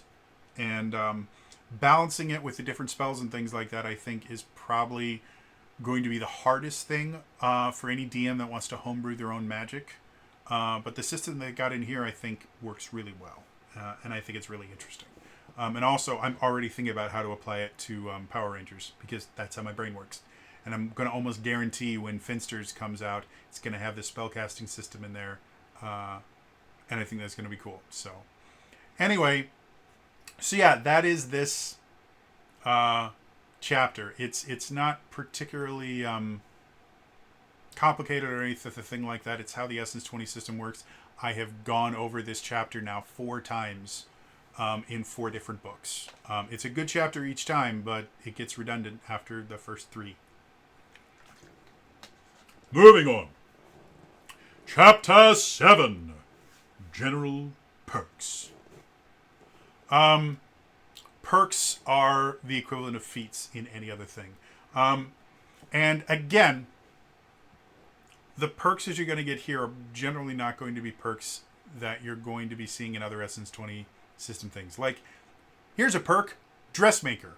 You always dress for the occasion. You can use culture or perform skill tests in place of wealth tests to buy clothing and fashion accessories. I don't think that's a particular perk that I would ever use in the Transformers RPG. And again, it really leans into the idea that this is not a combat-focused game. This is a lot more about relationships and interacting with people.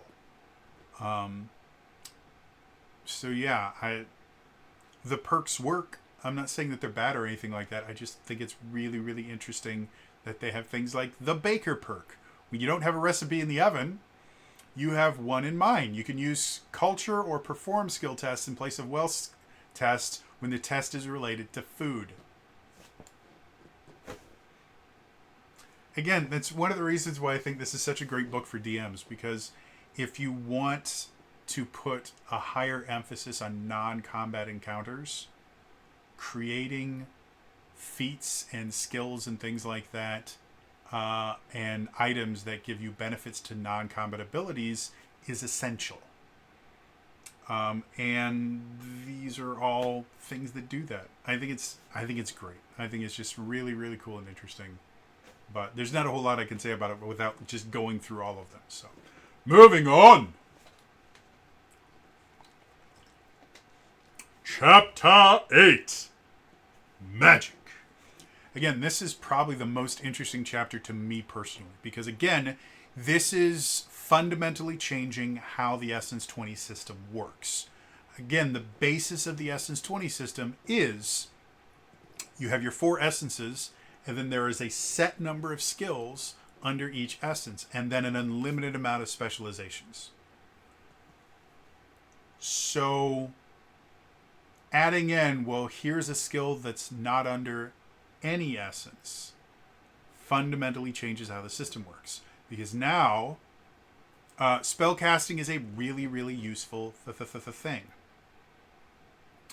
And you can have a really high strength score and have almost no strength skills because you've used all those additional strength points to put them into your spellcasting.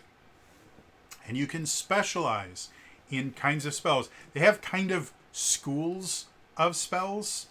I'm going to see, yeah, they have circles of magic. They have aid magic, beam magic, enchantment magic, utility magic. Aid is basically healing and other stuff that benefits people. Beams is your damage. It's the evocation magic. Enchantment is buffs. Utility is literally, utility. It has a very specific purpose in mind. And then there's 3 tiers of magic: elementary, superior, virtuoso. And they all have different requirements. And so if you wanted to specialize in a particular school of magic, you can, but you have to choose a tier. So you could be specialized in elementary beam magic. So you're just really good at casting beams that are elementary level.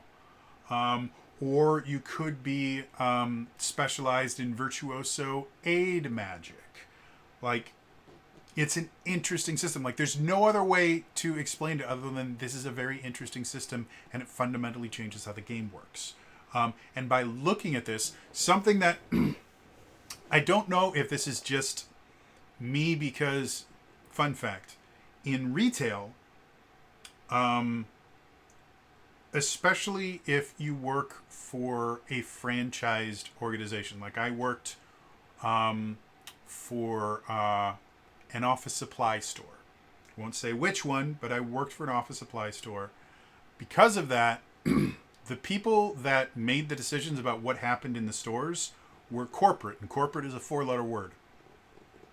Corporate would make decisions that don't work, because the people in corporate either have never set foot in a store, or it has been so long since they've actively worked in a store that they have forgotten completely how working with customers works. And so something that was extremely common is we would get a directive from corporate, and it would be nonsense. And what I would have to do is I would have to take this nonsense from corporate that had no possible way of working and figure out what was it they were trying to do. What was the benefit they were trying to get from this, and I would have to reverse engineer a solution that would make it look like we're doing what they wanted, but in a way that actually works. And so when I see anything, my first thought is I try to reverse engineer it and go, okay, what's the point of this? What is the purpose of this? In my rules of training, I call this the why is more important than the what. What you're doing generally, or what you want someone to do generally isn't nearly as important as why you want them to do it or why you want them to do it that particular way. And if you tell your employees the why behind the what, you can empower them to make decisions on their own, which allows you to work on other things instead of having to micromanage your employees. The why is always more important than the what. And so when I look at something like this, I'm looking at, okay, so now we have actively cut the tie between essence scores and skills.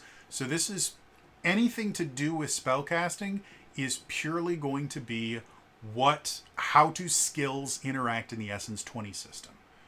Because none of this is related to an essence score. And because of that, I now can get a better understanding of what skills are. So if I wanted to create my own skill, I'm going to have a much better understanding because now I have an entire system that is only skills. This doesn't affect an essence score whatsoever. And in addition to that, it gives me a better idea of things that I can't do with spell casting, but I can do with other skills. Well, that shows the relationship between the essence score and the skills. And when you create a skill that doesn't have a corresponding essence score, what are the problems that are going to create? That's what I see when I look at something like this is, this has just given me more information about how this system works, so that if I do need to modify the system to be able to do what I want, I can now. So for me personally, spellcasting system in and of itself, it's a cool system. I like the system. I think it's great. What is significantly more valuable to me is I now have a blueprint for how skills work in general, unrelated to them fitting into an essence score. And that is really, really valuable because now if I wanted to create my own skill, I have a blueprint on how I might be able to do that. Now, this would be significantly easier if we had 2 or 3 different skills that are not tied to essence scores, because then I can compare and contrast and find out exactly what it is. But this is how my brain works, is when I see the people that created it modify something, I get an insight into how they designed the system. And the better you understand the design behind the system, the easier it is for you to modify the system to do the things that you want. No system is perfect. For Tears of the Realms, my new RPG, we're using the Cypher system. We're using a heavily modified version of this Cypher system.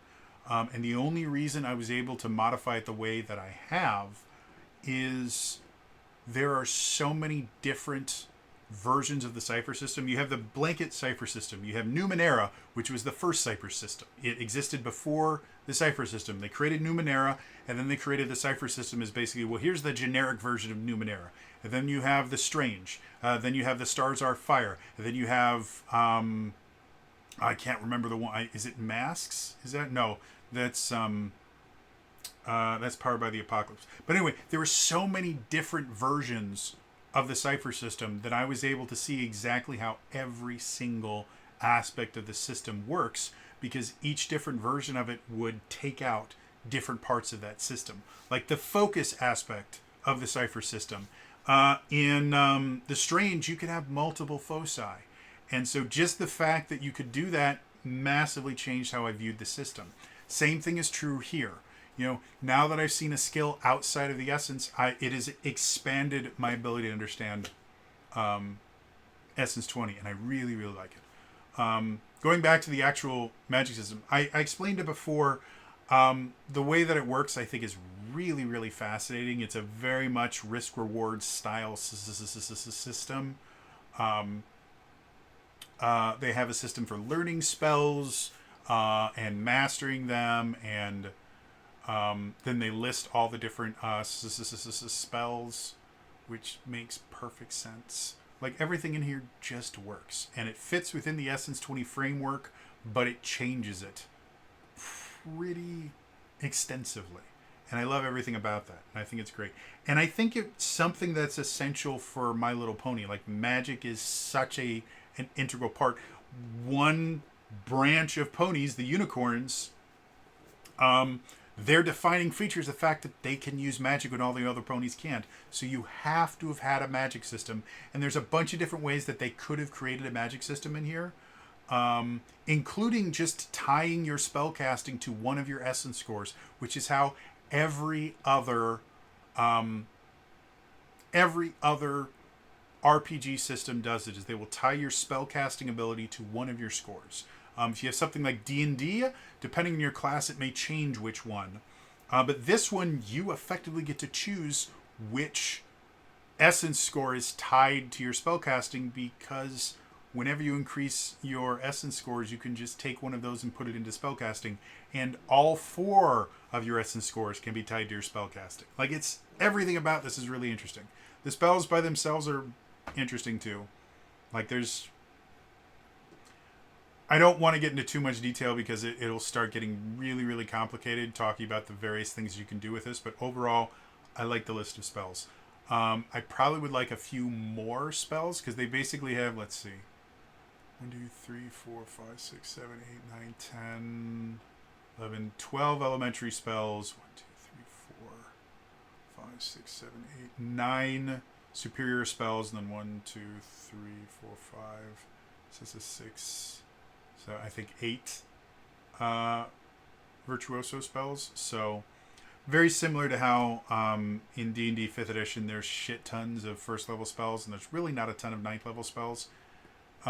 There's not a ton of spells here, but there's definitely more than enough that if you have multiple spellcasting ponies in your party, no one's going to feel like they're just a copy-paste of another spellcaster. If you have an entire party of unicorns, okay, well, at that point, you might start having a little bit of overlap. But, yeah. Otherwise, really interesting system. And then the final part of the spellcasting chapter, they talk about magic items, which they have 3 different levels. You have magic baubles, which are basically potions and one-time use kind of stuff. Magic objects, your standard magic items.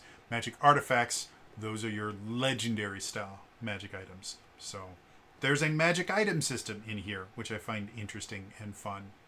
They have some sample magic items and artifacts and stuff like that. So, yeah. Moving on. Chapter 9. Equipment. Again, this is one of the shortest chapters in the book. And that's because it's really just not a huge combat-oriented game. They have a wealth system, and your wealth score is going to be what you use to... you basically make checks to get certain things. And your wealth status... you basically... Well, here... So your wealth status is one of these levels. Impoverished or in debt, on the breadline, financially strained, average, well-off, affluent, rich, wealthy. And depending on your wealth status, your wealth test is going to change. If you're impoverished or in debt, you have a base die and you have to roll with a snag. On the breadline, you just do a base die. Financially strained, your skill die is a D2, D4, D6, D8, D10, D12. So it works just like a skill, but it's not a skill that you actually invest any points in, which I find interesting. They do have weapons like that: hammers and bludgeons, swords and blades, spears and polearms, bows and crossbows, and then using weapons. But they don't list anything like swords and blades. I will read you the entire section on swords and blades. Knives are common in equestrian kitchens. How else is a pony able to cut up apples to make some delicious pie? Axes are used to chop down overgrown trees or cut up firewood. Other bladed weapons, such as short swords and long swords, are a bit more uncommon for everyday use, but they do exist if you can find one. Knives and hatchets deal 1 point of sharp damage. Full swords of any type and fighting axes do 2 points of sharp damage. That's the entirety of the section on swords and blades. Again, this is not a system where you're supposed to be, drawing your sword every session or something like that. They have armor in here. Again, very, very simple. Kits is an advanced rule where you have things like baking kits and burglary kits and stuff like that. And then you have gear, which is basically just clothes that give you bonuses. So Desert Expedition grants +2 toughness against desert environment effects and exposures. Or rations are another thing. And then they have a section on pets, because they do have perks that allow you to have pets. And so this is the kind of rules on how to deal with pets as far as they're concerned. And then they have animal perks for your pets as they level up. Then they also have a houses and homes advanced rule where one of the things you can kind of invest in as part of your character is actually their house. So you can do things like you start off with basically a one-room hut. And then you can upgrade a room, you can add a room, you can increase your garden. You know, they have all these different rules for how to just, you know, level up your homes and things like that. And that's another thing that, could you put something in D&D like that? Absolutely. I think Dale Kingsmill recently did a video where she talked about, I think her video was taking stuff from video games and using them in D&D. And one of the things she talked about was like upgradable keeps and things like that. And she creates a really interesting system, or an idea for a system. She doesn't really create a system. She just kind of gives a lot of ideas. And you get to kind of take those and use them to inspire your own creations, which is something that Dale does exceptionally well. But something like that can definitely exist in D&D or any other system. But I think it's kind of telling of this system specifically that part of the base game, it's an advanced version of the game, so it's an optional rule, but they do give rules about housing. It just kind of fits into the theme that this is not an RPG about going out and killing the bad guys. This is an RPG about improving yourself, improving your relationships, things like that. And part of that is sometimes improving your house. I think that's cool. Moving on. Chapter 10? Something like that. 10. Conflicts. So they use the term conflict to describe two different things. You have one, they say types of conflict. Conflicts come in two types: challenges and combat. Challenges, where you try to accomplish a challenging task, whether you're on your own or up against competition. It could be a goal you set yourself, a physical obstacle, or a contest, so long as no pony is intentionally hurting their competition. If lasting physical harm is at stake, that's not a challenge, it's combat. Combat, on the other end, the most dangerous type of conflict. Creatures in combat fight each other using their hooves, weapons, special abilities, and magic. Combat lasts until one side surrenders or is defeated. Ponies do everything they can to avoid combat, but every creature understands that fighting is sometimes unavoidable. So conflict is your kind of blanket term for basically any time you're going to be rolling initiative. However, and this is something that I don't think a lot of other RPGs deal with well, especially D&D. I think it deals with this very poorly. The idea of rolling initiative, people immediately assume if I say roll for initiative, they mean, oh, draw my weapons, we're going to be fighting something. No, there's a lot of situations where rolling for initiative doesn't mean you're in combat. You're not trying to kill anything. But what you are doing is you are in a situation where every decision matters. And what order those decisions happen in matters as well. In 4th edition, one of my favorite things that D&D 4th edition did is they introduced this thing called skills challenges, where you rolled for initiative, but instead of combat, you would have some sort of thing that you had to overcome without killing it. And that's effectively what challenges are. And I like the idea of a game kind of simplifying the idea that just because your initiative doesn't mean you're trying to kill someone. So I like the idea that they give conflict, which is a good name for it, two different flavors where you have challenges and then you have combat. Because combat is going to be played very differently than other challenges, but they might both start with a roll for initiative. Yeah, this whole section is basically just explaining how challenges works. And I do like the fact that they start with the broad challenges. Like they have a thing called designing challenges, and they give you 5 things that you have to focus on. You have goal, obstacles, rewards and consequences, participants, and scope. And then they go into specifics. You know, rewards. What are some of the rewards? It might be that you move on with the story. You might check a box. You know, complete an item on an agenda or shopping list, such as an ingredient for a recipe, spell, or art project. Bits. You might just get money as a reward. And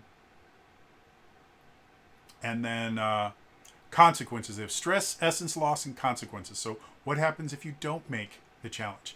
This is a really, really good guide for any GM if you want to start expanding your conflicts in your own game to be more than just, oh, here's a hit point pool, here's a hit point pool, which one goes to 0 first? One of the biggest mistakes I see, even well-established very experienced DMs doing is they think all combat has to be okay, whichever side loses the most hit points first loses.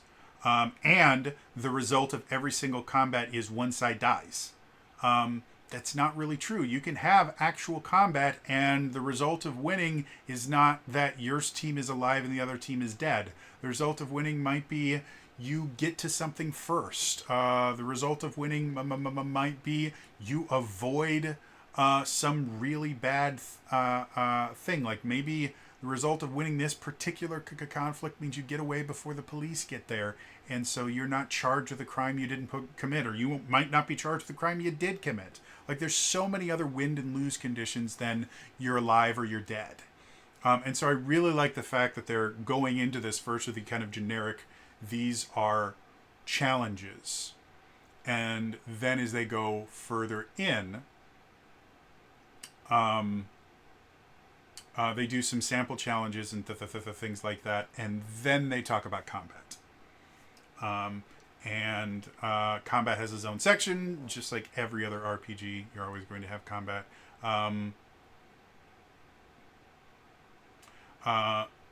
So free actions. One of the things, I hate the term free action because they're not free. But in Essence 20 normally, you have as many free actions as your speed minus 2. In the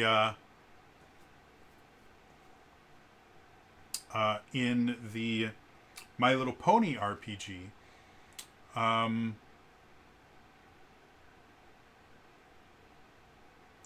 you basically get one standard action, one move action, and eventually one for free action. They don't really limit you a number of free actions. They just, everybody gets one. And so in advanced rules, they talk about you can do speed minus 2, but without that. So anyway, yeah, it's the same thing I've talked about over and over and over again. It's combat, and this is D&D. I mean, this is RPG combat. You have your action, which is attacks or whatever. You have your move, and then free actions are basically bonus actions or extra actions, whatever you want to call them. It's the same thing that we've seen in almost every single current RPG on the market. There are very few that don't use the action, movement, bonus action economy because it works really well in that there are some things that should require a lot and there are some things that you can do a little bit faster and then you should always be able to move. That's how it works. So, yeah, I don't really feel the need to go into too much more about this. It's the same thing that's in every other one of these, and if you've ever played an RPG at all, you understand how combat works. So, yeah. Otherwise, they do have a section on magic in combat and how that works. Again, not particularly complicated or anything. Moving on. Chapter 11. Exploration. So this is effectively, I think they've had this in almost every Essence 20 book, and they have it in D&D 5th edition, and this is basically how do you get from place to place and how interesting is it? And for the most part, this is something that, especially in this game, because there is this huge emphasis on it not being combat focused, like for things like D&D 5th edition, the exploration chapter is one of the shortest, because there are 3 pillars in D&D 5th edition. There's combat, role-playing, and exploration. Combat has shit tons of stuff on it. Role-playing has a lot on it. Exploration just doesn't. And they expand upon the exploration pillar in quite a few different ones. I think Tasha's has a section on explanation, on exploration and stuff like that.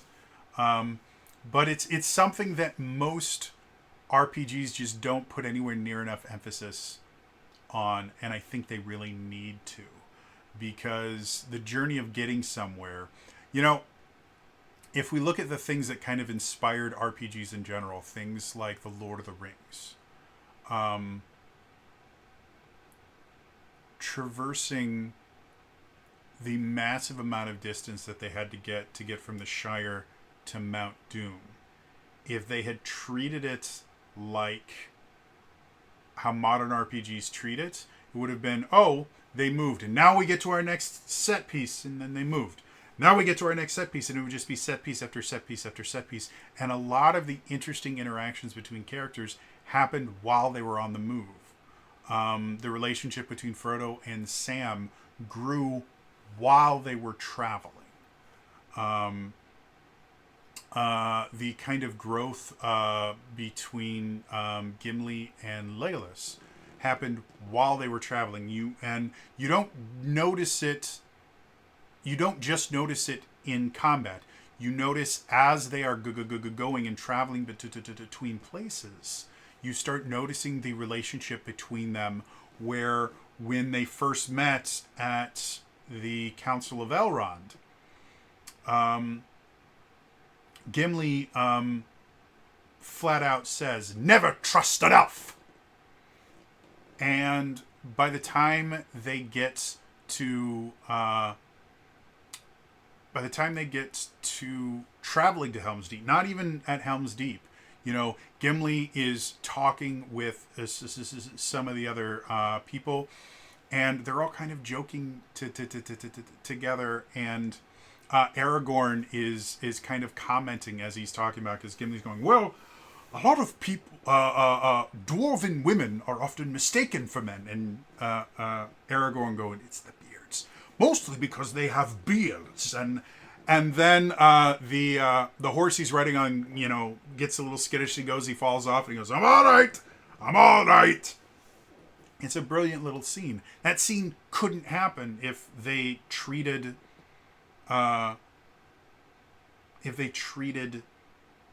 Lord of the Rings like RPGs treat traveling, as, make a roll or two to see how long it takes you. Okay, you're there. The journey can be something very, very interesting, and that's something that I like to do when my players are going on long journeys, is I will go, well, what are the things, you guys are doing this for a week, what are the things that you're doing during this week? And I just don't think, they do this like every other RPG, is like, well, these are the rules for extreme conditions, where if it's super hot, there's these tests you have to make, and if it's super cold, there's these tests. And this is how much food and water you do. And then they talk about the various different bad things that can happen, like you can get a disease called cutie pox or swamp fever, or they talk about the conditions that you can get. And then between adventures and downtime, they talk about crap. But I would love to see more in this chapter talking about, these are various challenges that you could introduce that involve traveling. Like, they do it in, I want to say it's Tasha's Guide to Everything, where they have an entire section about, these are wilderness encounters that you can give that have nothing to do with combat. Like, here's an avalanche and this is how you would run it. I would love to see something like that in here. where the traveling section, the exploration section, is not, here are the rolls that you have to make to get through explorations. You get to the real thing that you want to do. No, the exploration should be just as important as combat, should be just as important as social interactions. Give me more. Again, I think this particular book, because of its emphasis on not being combat focused, I think this would have been the book where it would have made the most sense to put more into exploration. And they didn't. It's not that it's a bad section in any way, shape, or form. It's not. It's just they could have done more with it and they didn't. So, moving on. Chapter 12. Locations.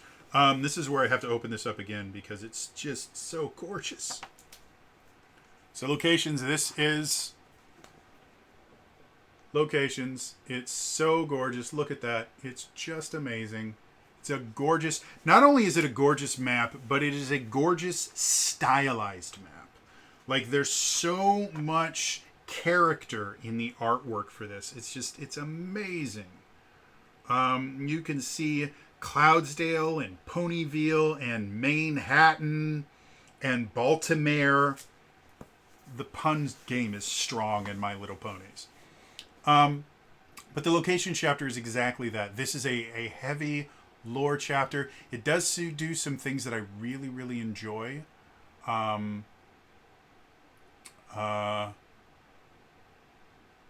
Where they talk about various landmarks, and then they will also do things like for what's it called? Canterlot, which is the capital of Equestria.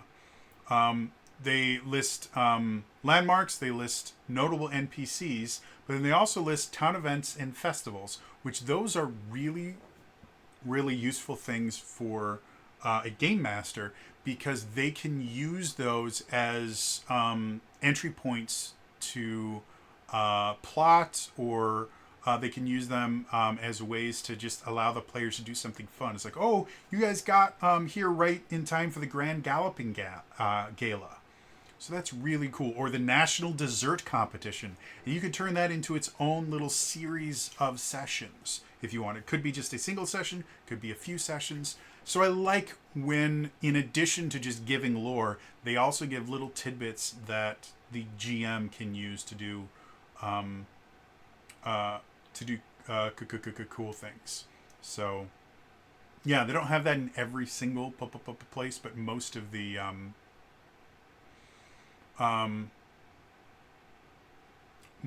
places have a fair amount of stuff that lets you know some stuff that you can do there. And yeah, it's a neat little chapter. I have not read through the entirety of it because there's a decent amount of stuff there, but that is cool. Moving on. Chapter 13. Friends and Foes. I mentioned this in my GM recommendations. The friend and foe section is a lot more. Normally, this section in every other book this is the bestiary section, or this is the monster manual section, where it just gives you a list of threats, and it might give you a little lore behind them. That's what it is. This is not that. This is an entire kind of NPC section. And it has the contact system that I really, really loved from Across the Stars Power Rangers source book. And because of that, they give sample contacts, which the sample contacts are Applejack, Fluttershy, Pinkie Pie, Rarity, Rainbow Dash, Twilight Sparkle, and Spike. And they even have the Cutie Mark Crusaders, which are baby ponies, which are Apple Bloom, Scootaloo, Sweetie Belle, and then they have other things like Big Macintosh, Maud Pie, Nurse Redheart. They have all these different characters that, yes, they have their contact information, so that this is how you could use them as far as the contact system is concerned. But this is also giving you an extensive amount of lore that you can use in the game. And this is giving you free NPCs that you don't have to create. Creating NPCs can be a nightmare for some GMs. I have problems creating NPCs every so often. And I'm like NPC Emporium. So yeah, and then they have group contacts, which are perfectly cool, and then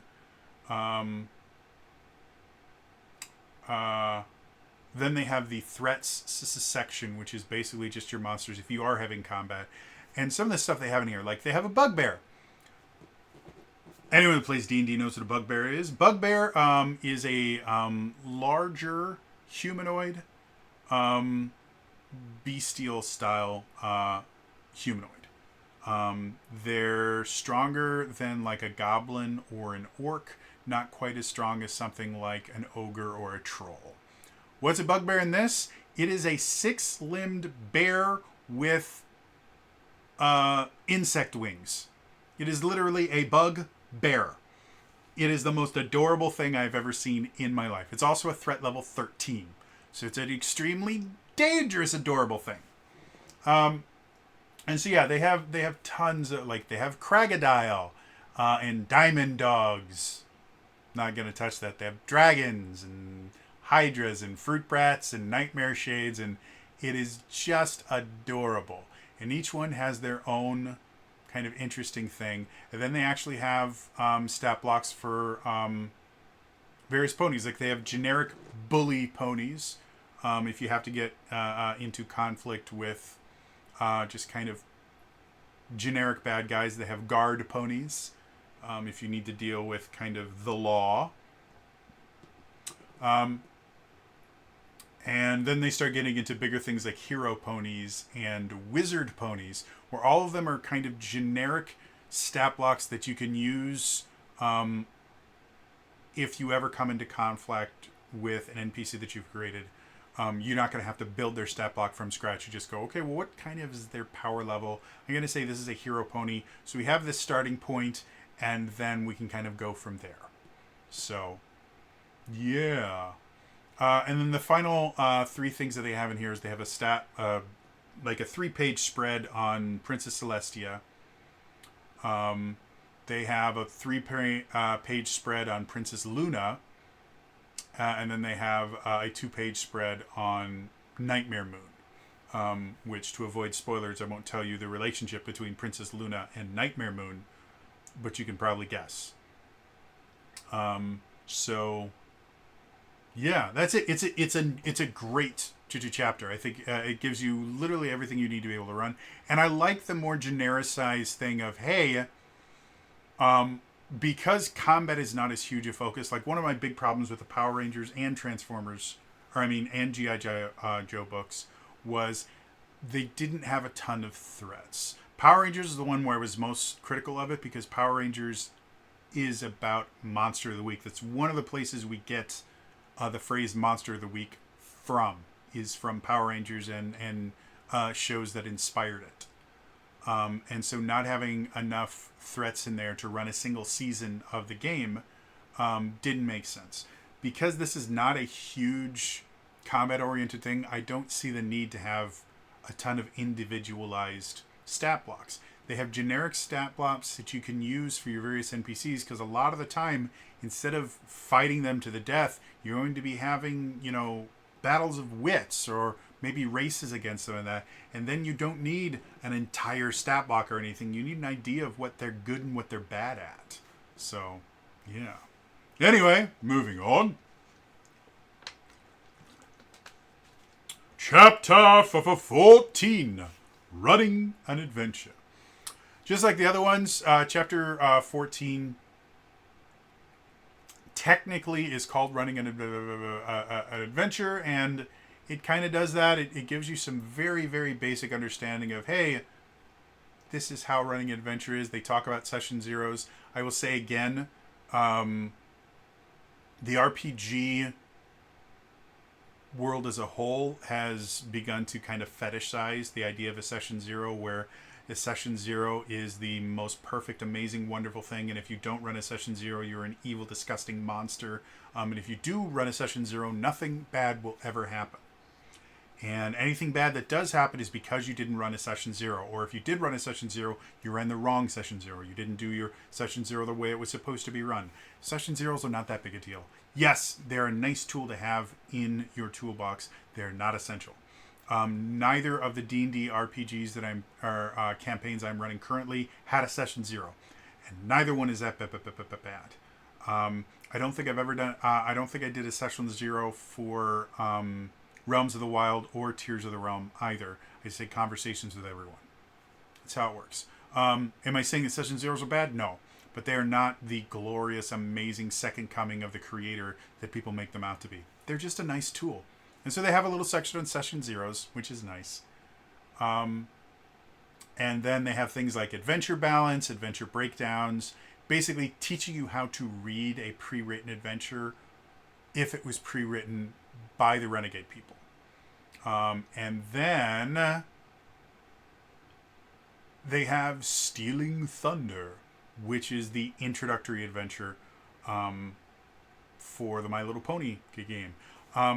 I'm a huge, huge believer that if you are releasing a book, in the back of the book should be an intro adventure. You will never be able to understand a system ever without running it. I am really good at reading RPGs. Again, I do it for my YouTube channel, and I've done, like a dozen and a half of these in-depth reviews. I have like 30 or 40 different RPGs on my hard drive right now. Humble Bundle is amazing, and so is Bundle of Holding, where I can get entire systems for like $20. It's great. But I cannot understand a system until I've actually run it. And the best DM, GM in the world needs to run a system before they truly understand it. So if you're creating an RPG book, you need to put an introductory adventure in there. And as far as introductory adventures goes, this is a nice one. It does have a lot of what I would call kind of fan service, where you get to interact with Twilight Sparkle and Fluttershy and Applejack, and the big ponies from all the different pony adventures are all right here, and a few that I've never heard of, like Blossom Forth. So there's a little bit of that where it's a lot of name dropping. But overall, like, it is a nice introduction to the game system itself. Again, for the most part, like, they have a quote unquote battle map, and the battle map is not for combat. It is for kind of a skills challenge of crossing a raging river, and they give you a map to do it on, which I think is essential. Again, everybody assumes if I put a battle map if I pull a battle map out when I'm, or if I pull a map out in general that has squares and things like that, when I'm running an RPG, everyone goes, "Oh, time for combat," and it doesn't have to be. Very often it is, but it doesn't have to be, and this is another really, really good. Now, they do have a Crocodile that I think you can theoretically combat. I haven't read through this super in depth, but overall, they have a conflict that theoretically could be resolved with combat in here. And then you have confronting the Shadow Bolts, which is the bad guys in this. The way you confront them is you run a race. You don't beat them into submission, you race them. So everything about this I really, really enjoy. And then I think at the very end there is a possibility of combat. But as far as I can tell, it seems like you can actually get through this entire adventure without rolling for combat at all. Which I think is just definitive of this RPG system. So, yeah. So, moving on. Finally, we get to the appendix. And this is something that I may be wrong, and if I am wrong, correct me in the comments down below. I don't think I've seen them do this in any other Essence 20 book. The first thing in the appendix is they call it the Renegade 6. They're pre-built characters. Every other one, they've released as supplements some pre-built character sheets of established characters. Like, if I remember correctly, for Power Rangers, they actually created the original Mighty Morphin team. They created character sheets for them. For Transformers, you got your kind of standard Autobot Transformers. For G.I. Joe, you got some character sheets for like Snake Eyes and Duke and all those other things. But they weren't included with the book, and they were characters that already exist. These are actual unique characters that, if the players want to, they can use these characters to play the adventure that's in here. Or if they don't, this just gives you an idea of what a truly custom character looks like. Not a character that exists in fiction already and we're going to turn it into a character sheet. No, this is a character that was completed, or that was created from the ground up for this RPG. And I think this is another thing that a lot of RPG makers tend to undervalue, is the fact that creating some pre-made characters is really, really helpful for the players. Because when they create their own character, they can take their character and put it next to the pre-made and go, okay, how similar and how different are they? And they actually have something to go, okay, I did this right, because my character kind of resembles this. And when you're comparing it to a character that already exists, like Snake Eyes in G.I. Joe, if your character sheet is vastly different than Snake Eyes, you can just go, well, that's Snake Eyes. I mean, he's the super awesome ninja. My character isn't a super awesome ninja yet, so maybe their character's meant to be more powerful or meant to have different things. This, though, no. These are characters that are designed for this system from the ground up. I think this is a really essential part of any RPG, and I think a lot of RPGs massively drop the ball on this. Because they go, well, we don't want to put pre-built characters in there for insert reason here. But all of these are really cool. The Renegade 6 are Aurora Glow, Bubble Brew, Featherfall, Diddy Riffs, and Stormy Night, and then Gilliam, which is Gilly. And then after that, they have like your character sheets and your magic shift tracking sheep and all that other stuff, like your basic stuff. But I just wanted to highlight the fact that they have pre-built characters in here. And they're not, they have stat blocks for known characters like Twilight Sparkle and the things like that. But they also have a set of characters that are built specifically for the RPG.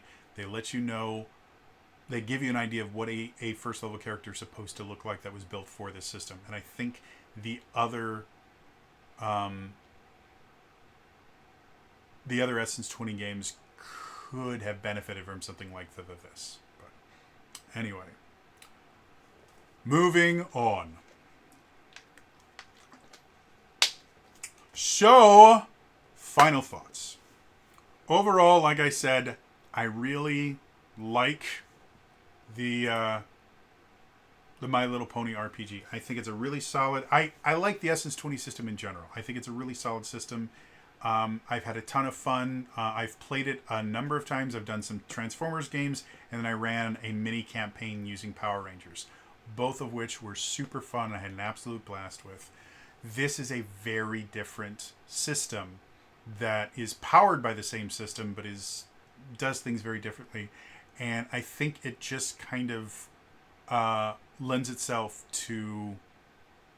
It just shows you how versatile the Essence 20 system is. You can go from something like the Power Rangers RPG or the Transformers RPG, and then go to something like the My Little Pony RPG and have a vastly different experience. And they all use the same basic bones. I think that's really, really cool. Overall, I'm incredibly impressed with it. The magic system, I'm definitely ripping apart and using somewhere. I don't know where, but I love it. I think it's great. Anyway, that going to be all for me today. As always, if you enjoyed this, remember to like the video, subscribe to the channel, hit the bell icon to turn notifications on. All those things are super, super important in the comments down below. What would your pony name be? And would you be an earth pony, a unicorn, or a Pegasus? Let me know in the comments down below. Otherwise, again, that is all for me today. And we'll see you guys next time. All right? Bye-bye.